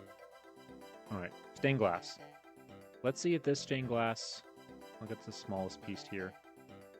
Let's see if it tastes like spearmint or if it actually does taste like cherry or strawberry or something. Alright. Here we go. 3, 2, 1.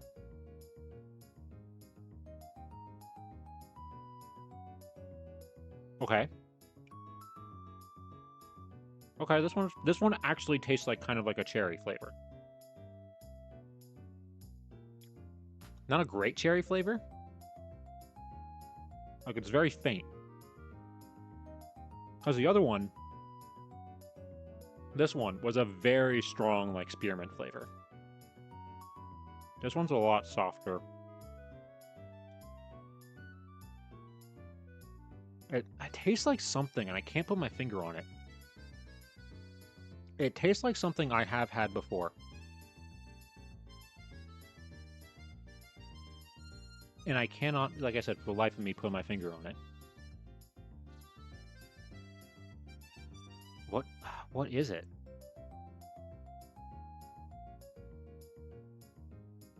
Because it's not super strong of a flavor.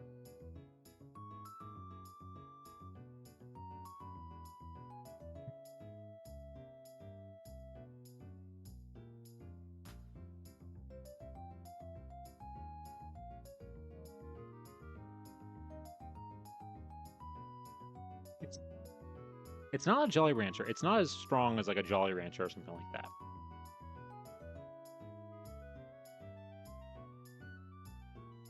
But I have definitely had a candy that has tasted like this before. In terms of like how faint the flavor is in it and everything.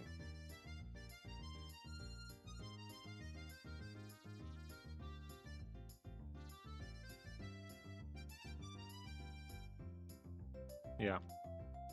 Not bad. I gave it like a 6.5. It's better than the other one, which I'm pretty sure I gave like a 5. I'm probably gonna go back in the VOD and like look at all these and realize, oh, this numbering system doesn't matter because I keep getting wrong of like what I thought I previously said. Okay. I'm about to sort this out because it's not like finishing. It's almost like, okay, this is gonna be weirdly weird and specific. I think I figured it out. It tastes like those suckers, at least where I grew up. If you went to the bank and you went to like the drive-through of like the bank with like your parents, like your mom is in like driving or something like that, and like they do the thing where it's like, you know, that little like container that goes through like the suction tube and everything. If they saw that there was a kid in the car, when they would send the tube back, they would put a sucker in it, like a lollipop. This tastes like the cherry versions of those lollipops. That's what it reminds me of. That's very specific, but that's what it reminds me of. And again, if you're on a Civil War battlefield, any feint of sugar is probably great. Oh wait, I forgot that this is on the back. Hold on. I forgot to read this.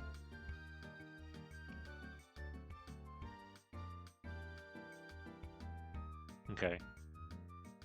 Civil War soldiers valued sugars as medicine, food, and moral boosters throughout the Civil War. Favorites came in packages from home for lucky soldiers, like jelly beans and stained glass, and medicinal sweets such as lemon drops. Some made favorites for themselves at the start of the war, such as molasses pulls. I'm getting like sugary like burps right now. Ugh. Hospitals and associations sent packages, many items such as cacao and sugar, recommended by the new U.S. Sanitary Commission. Cane sugar was common at first, replaced by beet sugar, among others, all able to grow in cool climates. Soldiers had bought and found dried fruit and other goods while foraging. The government provided a small variety of sweets such as Grant, who shipped large quantities of cranberries rich in sugar and vitamin C to Union troops at the Battle of St. Petersburg. Soldiers with enough money bought goods from sutlers, disreputable merchants selling overpriced, hard-to-find items such as ginger and coffee, which troops used boiled or eaten whole. The sutlers were later replaced by commissionaries, providing approved goods at reasonable cost. So like price gouging, basically, is what that sounds like. All right. Here we go. So back to our regularly scheduled program. So I'm assuming this is the lemon drop. So this right here is the lemon drop. All right. I'm assuming it's just going to taste lemony and sugar. That's like crystallized sugar on the outside. Hope it's good. Let's go.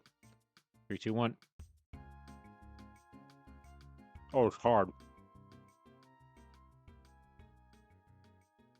I thought it was going to be like softer, like a jelly bean. It's not.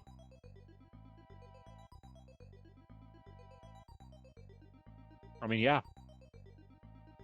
It's sugary. The lemon flavor isn't like too compared to like modern lemon drops. I feel like modern lemon drops are like way stronger in terms of like how strong the lemon flavor is. These are not that strong at all.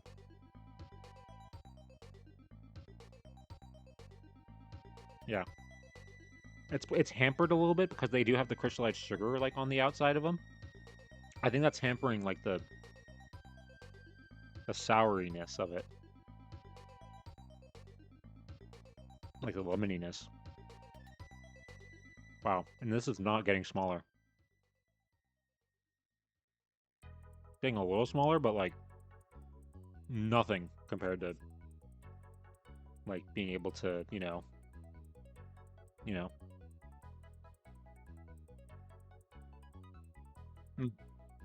Hello, Haunted Cottagecore. Thank you so much. Yeah. It's the difference between artificial and natural lemon. Yeah, I guarantee. Well, actually, hold on. The ingredients on this box, I don't know if it is natural. I think they use modern day. They might use like old recipes for this, but like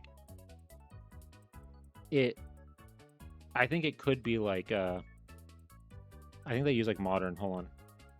Sugar, glucose syrup, dextrose, citric. No, it says natural lemon flavor. Look at that. It says actually natural lemon flavor on the ingredients for this one. I'm actually surprised. But yeah, the natural lemon's going to be way way softer than the other one. Oh. But yeah. It's a very... I'm going to have to spit it out, though, because otherwise I'm going to be here forever, like, trying to whittle down on it. Because these are big. I mean, look how big these are compared to, like, you know, the stained glass piece and, like, a jelly. Like, this is a good size, like, jelly bean. Look how much bigger, like... Look at the size difference there. Like a jelly bean and one of these.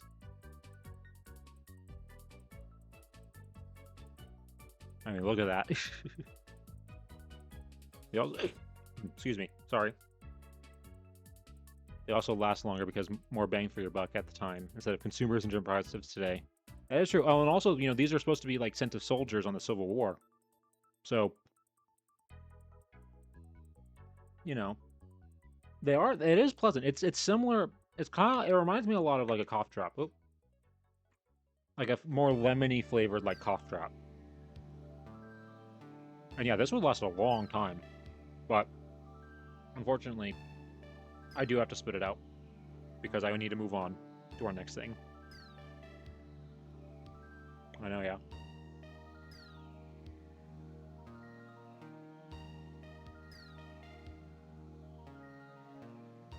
I know, it is a crazy size difference. It's... yeah, look at that. Look at that. It's you and the guy she tells you not to worry about. I'm sorry. I'll move on now. Alright. So now, going from that, what is basically... It's dried cranberries. Which I can't imagine are gonna be that bad. I mean, I like cranberry juice. I don't think I've ever eaten like a straight cranberry before.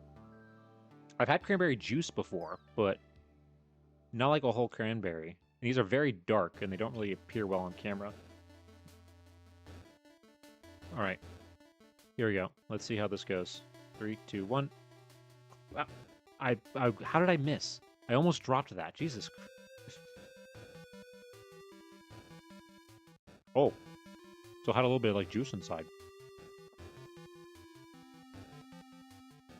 Okay. Bad. Yeah, you're right. They are tart. They're more tart than sweet. Because I feel like raisins are more sweet. Not bad though. They're not as shriveled because, like, you know, I'm used to like raisins are like, you know, like more like truly like shriveled and there's like nothing inside of them. It's mostly just like the skin. These have like more like to the inside of them.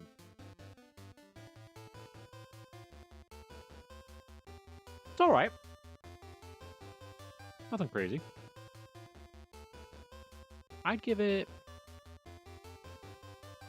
like a 7. But if I was like a Civil War soldier, that's probably like an 11. Because it'll remind you of home while you're out trudging along in like 90-degree heat in full wool uniforms, carrying like 50 pounds of gear on your back through the U.S. South in like summer. I gotta eat more of these now, do I? If you weren't here earlier, these are cacao, just straight cacao beans. And yeah, we tried it earlier with another. It came in the 1700s bag.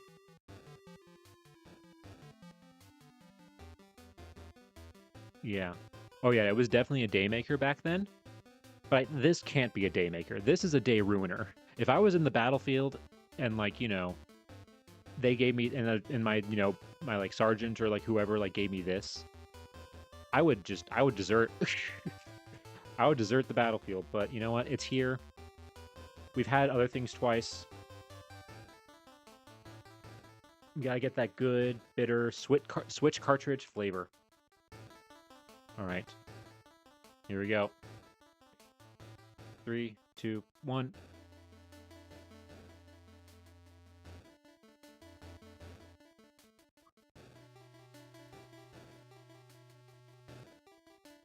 Yeah, that's really bitter. That's so bitter. Not at... maybe... no, I spoke too soon.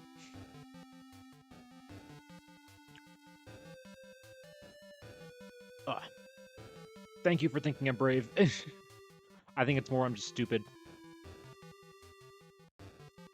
Oh, God. It's so bitter.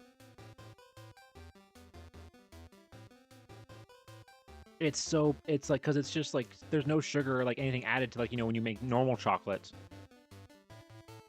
And I didn't even have that much again. Like, look how much, like, it looks like I barely ate anything out of this thing. Ugh. It is not as, I was going to say at first that like, okay, this doesn't feel as bad as the first time, because the first time it was so unexpected. But then I kept eating it. Oh God, it's stuck in my teeth. Yeah, no, it's just as bad. That's a 2. Still a 2. Yeah. It's not a 1 because like 1 is like instantly like spit out of your mouth immediately. And that's not that. It's not that bad, but it's still bad. Ugh. Thank God we invented chocolate the way we do. And we eat it the way we do. Ugh. Jeez. Alright.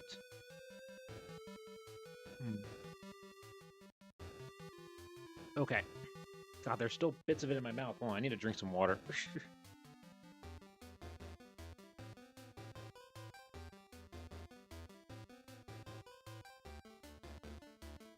No, we have not had any ones.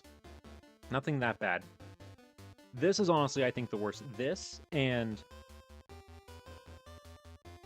I'm not going to pick it up because it's going to get, like, everywhere. It's, like, loose. And this. It's basically just, like, sprinkles. I don't know what this is supposed to be. The description in, like, the container said that we were supposed to get gumdrops. But I didn't see any gumdrops. Instead, we got, like, these, which are just, like, sprinkles. Like, artificial sprinkles.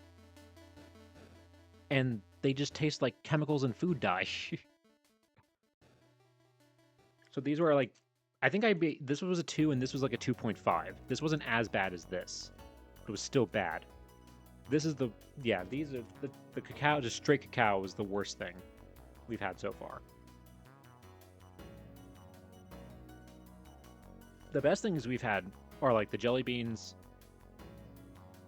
and the, well, it's buried under a bunch of stuff right now, but the lifesavers that we had from a box of like World War I and World War II candy. All right. And then the finale of all this is going to be this, which, if you can't tell, that is a cricket and a mealworm. The last thing in here. As you know, when you're on the battlefield in Civil War, you gotta eat anything. Never eaten a bug before? But that's gonna change in like an hour. Less than an hour. Alright, next one. I think these are the ones that are just like straight sugar. Because I don't think this is... Because there's a few different ones. There's amber beet sugar, and there's ginger... And there's, yeah,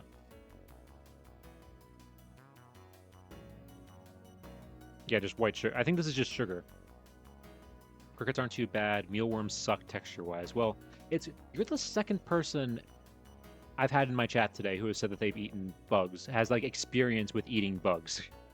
I don't know what that says about me if I'm the one who's like the weird one who hasn't tried bugs before. All right. I think this is just straight sugar. So I think this actually won't be that bad. It's a lot harder than I thought.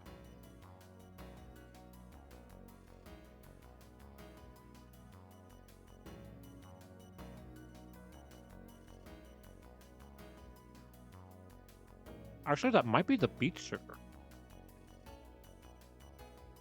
Maybe?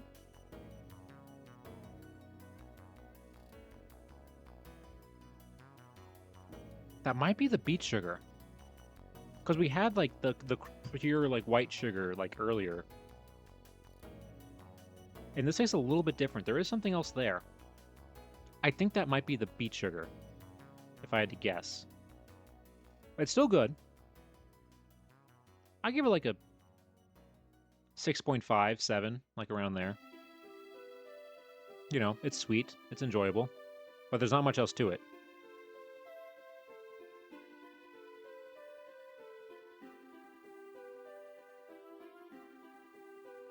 Bit of an oddball. I grew up in a museum. Oh, cool, because my mom's job. That's why I was here. Oh, thank you.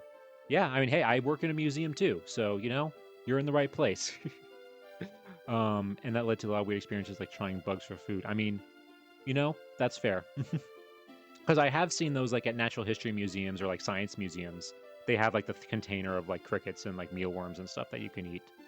I've always seen them, but I've never actually bought any of them. All right. So, let's try this next one. This is either ginger, or this is the beet sugar. Or this is just cane sugar. There's like 3 different sugar things, and I don't know which is which in here. All right, let's try this.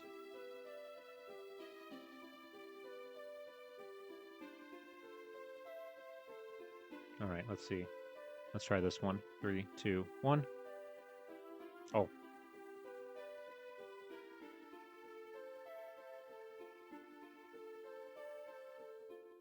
That's just like hard.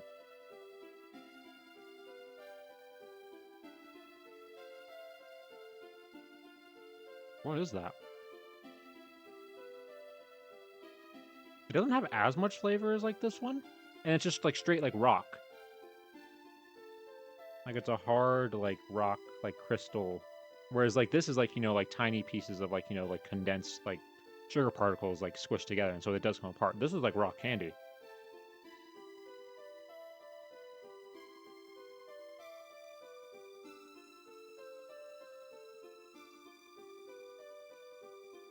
It doesn't really... I mean, it has a sweetness to it, but... Oh, I was able to bite through it finally. And that was a tiny piece, too. I think this is ginger. I don't know. It's hard to tell. I think this is the beet sugar. This tastes more had like a beet flavor to it. I think this is just regular sugar. I also know what Egyptian preservation jars smell like. Oh, wow.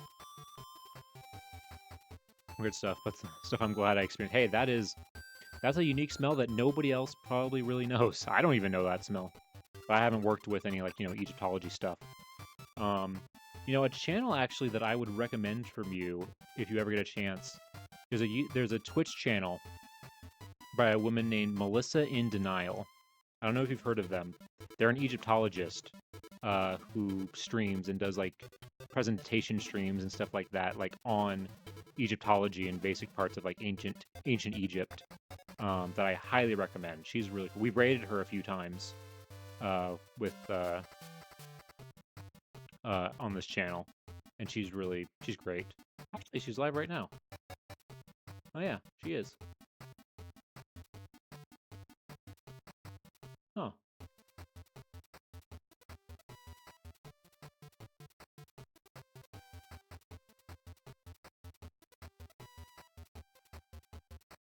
Yeah, their channel is...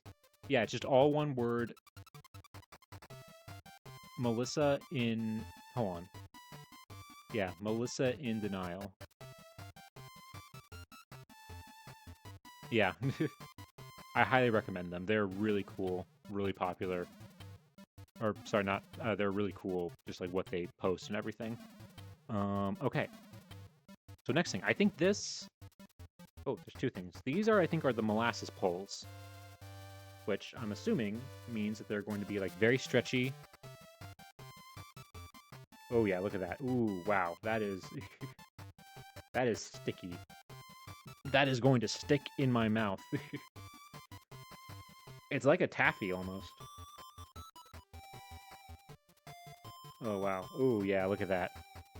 That is...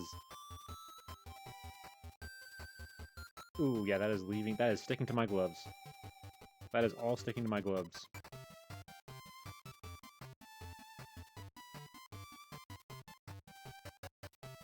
I mean, does it pull? I mean, yeah, it does. Oh, yeah, look at that. Ooh, look at that. This is like... Are you satisfied? This is like those slime videos. You can, like, stretch out the candy and the molasses. Look at that. It's living up to the name. Wow, look at that. This is really, like, malleable. Alright, well... I guess I shouldn't play with my food too much. Alright.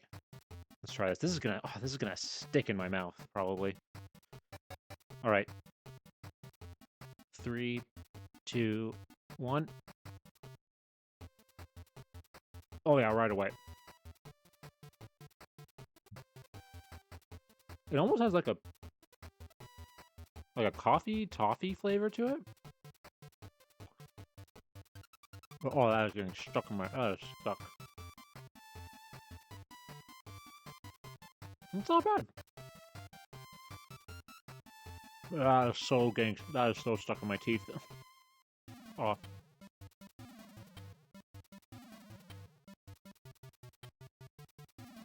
Yeah. Wow.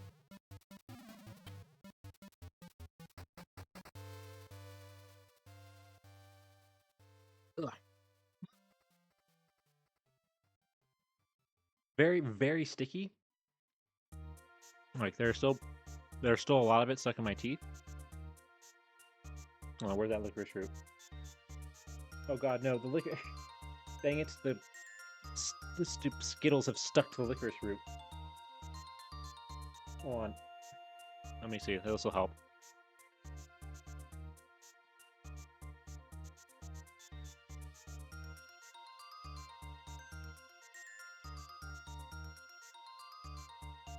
I think that helped. I don't know.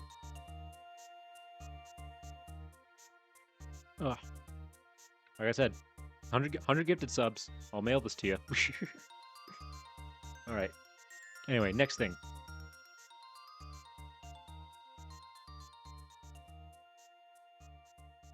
We got this. This is one of the sugar things. This could be the ginger. They're a little squishy. Ooh. Although they do like crumble a little bit when you squish them. So they're not like super hard candy. So this might be...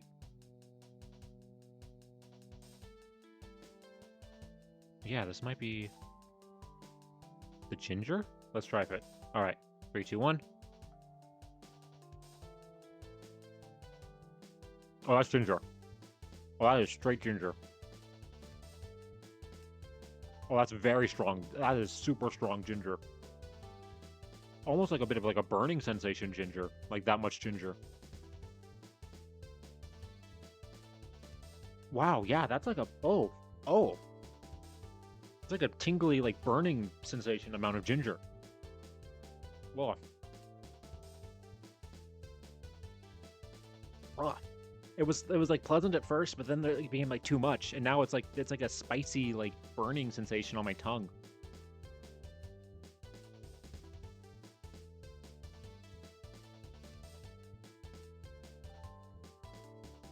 Ah, that is... Wow, that is strong. That is so strong. And it's not going away. It's like when you have spicy food and like you drink water and then it helps a little bit and then it comes back. Yeah, okay, so that's the ginger. I think this is the regular sugar and that's the beet sugar.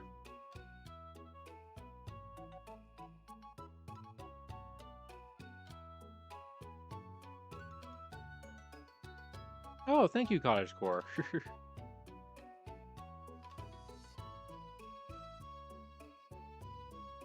Yeah, no, if you if you like Egyptology, she is definitely a great stream. All right. Okay, so that was that. That is, wow, I still taste it a little bit. It's like spicy. I didn't know ginger could be spicy like that. I don't think I've ever had ginger where it's like spicy.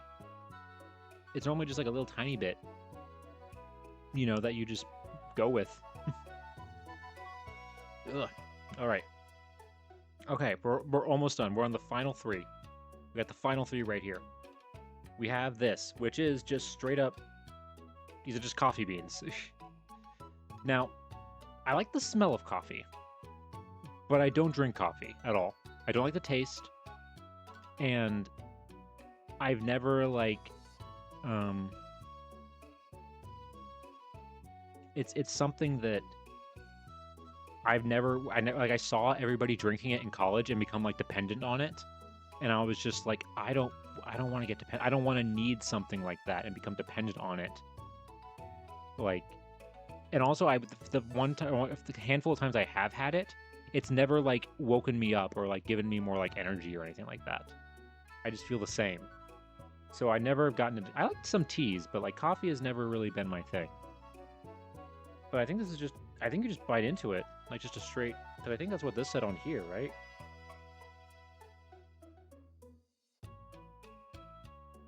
Yeah, it says, yeah, which troops used ginger or coffee, which troops used boiled or eaten whole.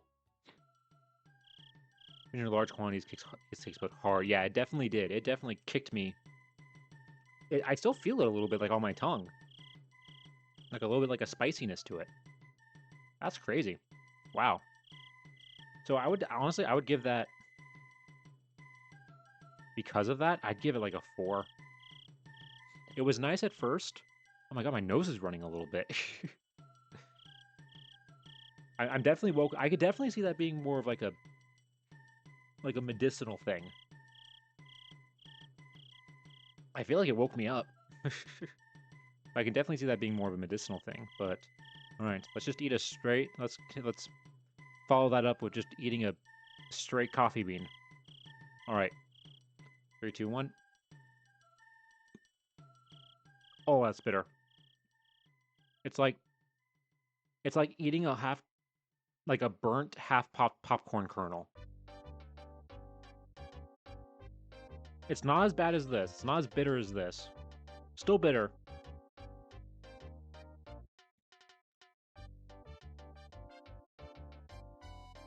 You know, I'm gonna revise my score. That's a 3. This is a 4. Because this, I wouldn't say it wasn't as bad as this. So I'll put this at a 4. Yeah, it tastes like, it's like eating a burnt popcorn kernel. And I love popcorn. Popcorn is my favorite food of all time. But even the burnt, honestly, actually, the burnt kernel sometimes tastes better than this. Yeah, could be worse. Okay. Ah. Yeah, definitely bitter. Well, I'm gonna have a jelly bean to like help as like a palate cleanser. A good lemon jelly bean. Yeah, so far the best thing we've had is like the jelly beans. In this container, the best thing has been the jelly beans. The lemon drops are really good too.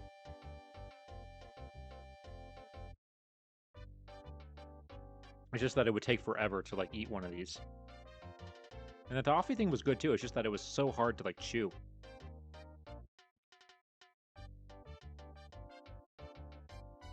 Alright.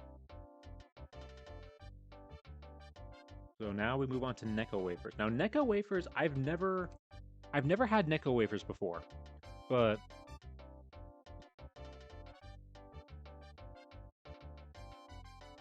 I think the lemon jelly bean was enough. Because I don't want to waste one of these whole like lemon drops, because they're good. I actually do like them.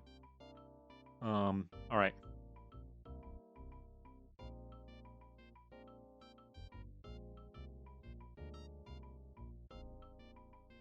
Alrighty, so let's go ahead then.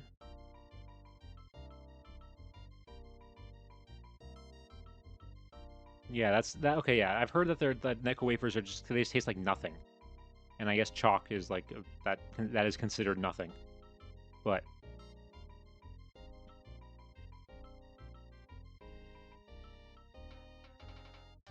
all right. So yeah, that's just I don't know if do they have different are like different colored ones different flavors or or do they all just taste like nothing? I guess we'll find out. All right, 3, 2, 1. Oh, they're a lot harder than I thought.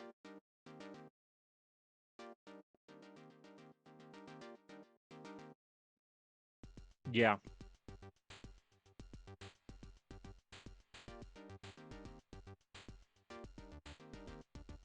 Yeah, I definitely get the chalkiness that you're talking about. Like a minty chalkiness. Not terrible, but it's not like good. Hold on. I'm gonna try the pink one just to see if they all taste the same, if you're right. Yep, you're right. Yeah, they're just like a chalky mint flavor. There's honestly nothing much to say. They're just the most like mediocre thing. So because of that, they're getting a 5. All right. Yeah. I'm totally not eating another one because I'm stalling because of the bugs. Yeah.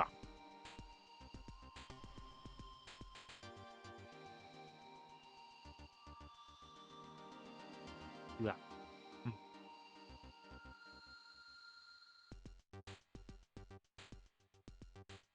Exactly, yeah. Very inoffensive compared to some of this other stuff.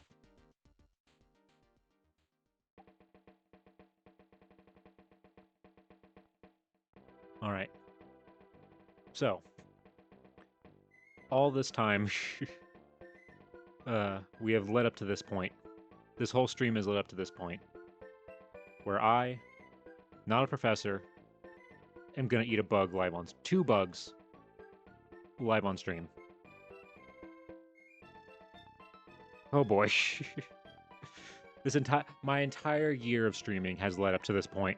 If you would have told me 1 year ago that I would be streaming to people, and people would not only that, but they'd be watching, eating candy, while there is a little, a little birthday cap on my head, and a little peanut guy next to me, and then we'd almost have 100 followers, I'd be like, who are you and what'd you do in my house? How'd you get into my house? But it's crazy that all of that has led up to this point. So much has happened in this past year. And I say year, again, I say that loosely because I did start streaming technically this day in August last year, but then I didn't stream again for like 2 months. So, but it is what it is. And so, I should probably just stop delaying the inevitable and just get it over with. Ugh. I do not.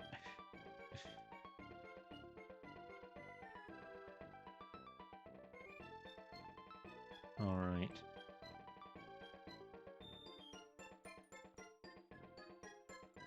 It is a weird place, and I'm glad you guys are all here too. And I appreciate the Nags emote. What is it? His Nags, like the pointing one, like is like one of my favorite emotes of all time. I love it so much.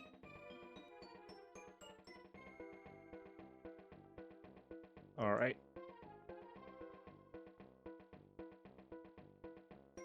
Here we go.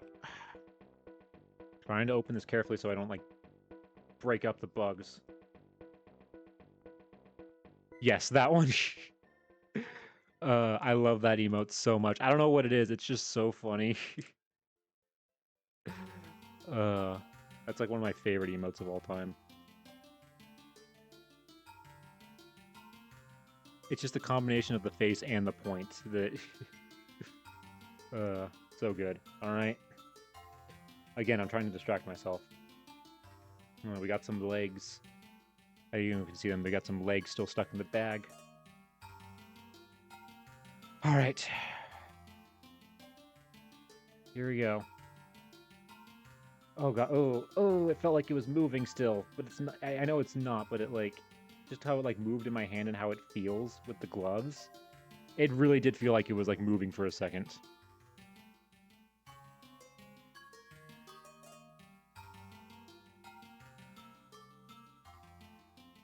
Oh, that is awesome, College. I could totally see him doing that. He's a really cool guy. I could absolutely totally see him doing that. I've been watching him. I've technically seen some of his stuff back all the way back into his VR chat days, back in like 2018. That's actually how I met, I think like, I actually technically, it was through his streams that I technically found out what VTubers were. And that's how I found one of my favorite VTubers, Zentreya, was through his old VR chat stuff. Oh, it has, I saw the eyes of the cricket. I saw the eyes of the cricket and now it's messing with me. Oh, God. Okay. Well, again, I want to thank you guys all so much for being here. Whether you've been here the whole year or you just started watching just now, thank you guys all so much for being here. This has been so much fun this past year. And here's to many more to come. All right. 3, 2, 1. Ah, Okay. Oh. Oh my god. Oof. Ugh. Oof. You know, surprisingly, not the worst thing I've had this stream. Not by far, not the worst thing I've eaten. That was definitely better than some of these. Oh, it's definitely, yeah, you are right.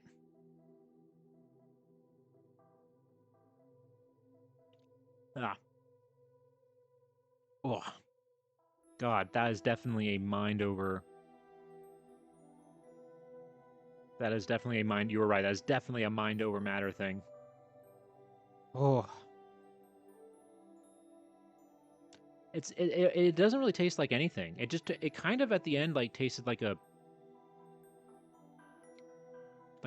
stale cracker almost. I feel like, yeah, there's no seasoning on these. It's just the raw bugs. If they were seasoned, it wouldn't be that bad.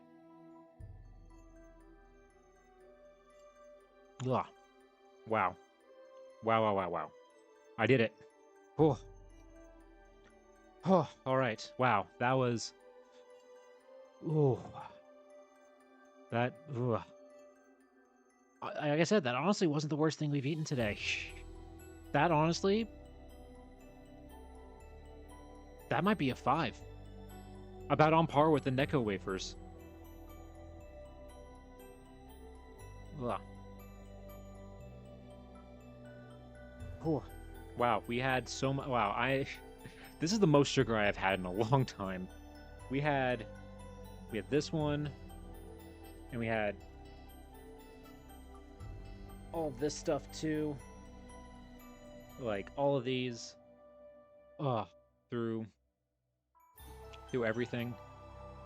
We got through all of this. 3 containers worth, 300 years worth of candy. And I am very much on a sugar crash right now. But it was fun. I hope you guys enjoyed all the time here too. I don't know how much of this I'm going to eat afterwards. How much of this I'm going to save and how much is just going to go directly in the garbage. The cacao beans are going directly in the garbage for sure. That was definitely, I think, by far the worst thing. Yeah, that was by far the worst thing. A lot of these were just kind of meh and mediocre. These were actually good. These cinnamon-covered almonds were actually pretty good. Obviously jelly beans, can't go wrong with jelly beans. The lemon drops are good.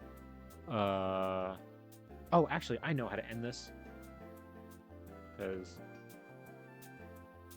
I didn't have one at the time, because I was like, I'm not going to have gum in the middle of this. I'm going to go back into our World War II one. Going to open up one of these double bubbles, which I've probably not had one of these in like over 10 years, at least. I'm going to treat this as like a little reward. Oh, actually, you know what? No, before I do that, I'm going to have another piece. God, the sprinklers are getting everywhere. Another piece of Turkish Delight to finish this off as a bit of a celebration that I did it and got through all of this and ate a bug. Good old Turkish Delight. So good. Turkish Delight is still like one of the best things out of like all the stuff we had today. And now let's see.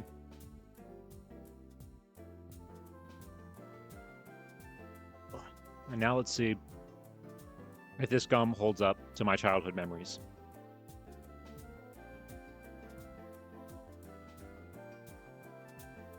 It is kind of hard, but I think I remember that's how it was at first. You have to really chew into it to make it start to actually feel like proper gum.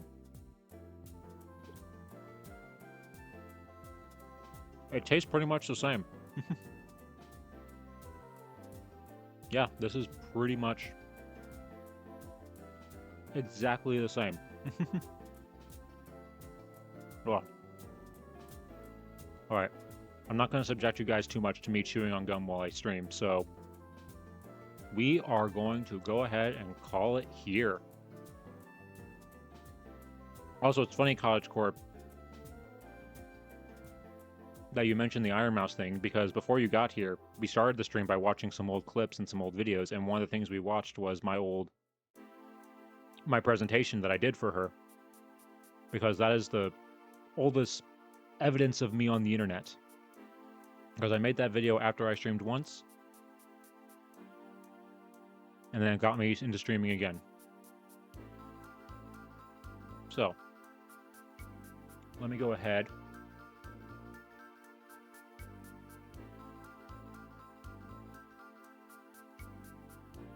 I'm gonna go ahead and head back to our office. All right. So yeah, that's gonna do it for today. Thank you guys so much for being here. This has been so much fun. It was totally worth getting all this candy and suffering through some of it, but enjoying actually majority of it. Majority of it actually wasn't bad. But those few things, God, those cacao beans are going to be in my nightmares. But again, thank you guys so much for being here. If you weren't here at the beginning of stream, I will do a few of the things that I said, announcements that we had, which was that one, we have 2 new emotes. We have one for subs, one for followers. They are both of our little mascot guy, mascot peanut guy, Lewis, that you can use in chat. So those are 2 new emotes that we have. The other thing is that I am making a VOD channel. I figured 2 years or a year in, we should probably start recording some of these VODs and saving them, because, you know, I'm starting to actually really have a good time and want to preserve some of these memories. So that's something that I'm going to be working on. And number 3, the final thing is this. I am actually going to be taking a break and actually going on a vacation. This is not a, like, you know, take a break from streaming kind of vacation. This is a actual, like, vacation where I'm going somewhere on a trip.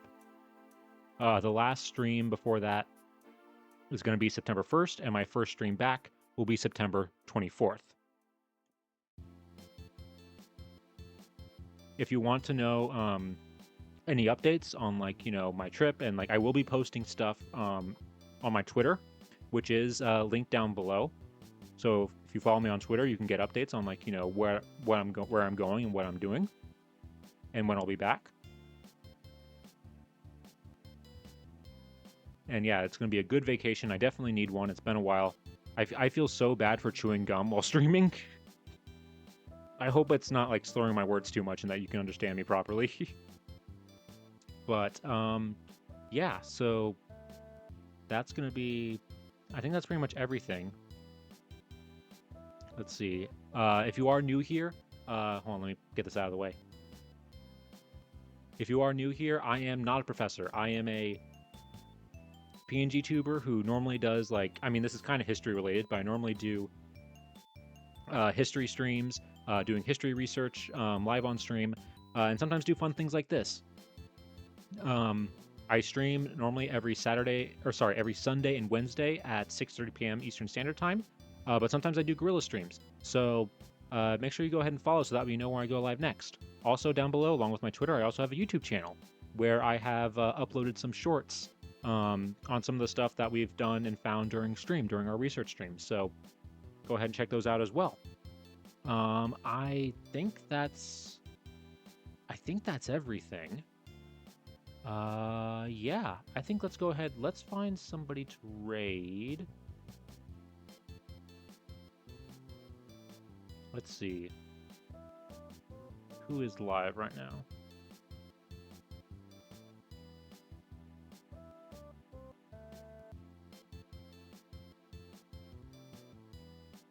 Okay, here we go. We are going to raid Damien here. Damien is a VTuber who is also a who's really into like dinosaurs and paleontology. And also today is his birthday. So we're gonna go and we're gonna wish him a happy birthday. So hold on. I'm terrified of. All right. So let's go ahead and start the raid. All right. There we go. So here we go.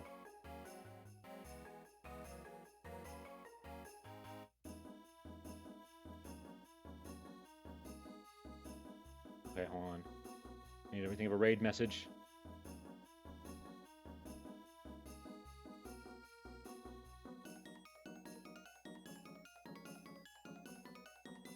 Okay, so there we go. That's going to be for our subscribers, and then if you're a follower,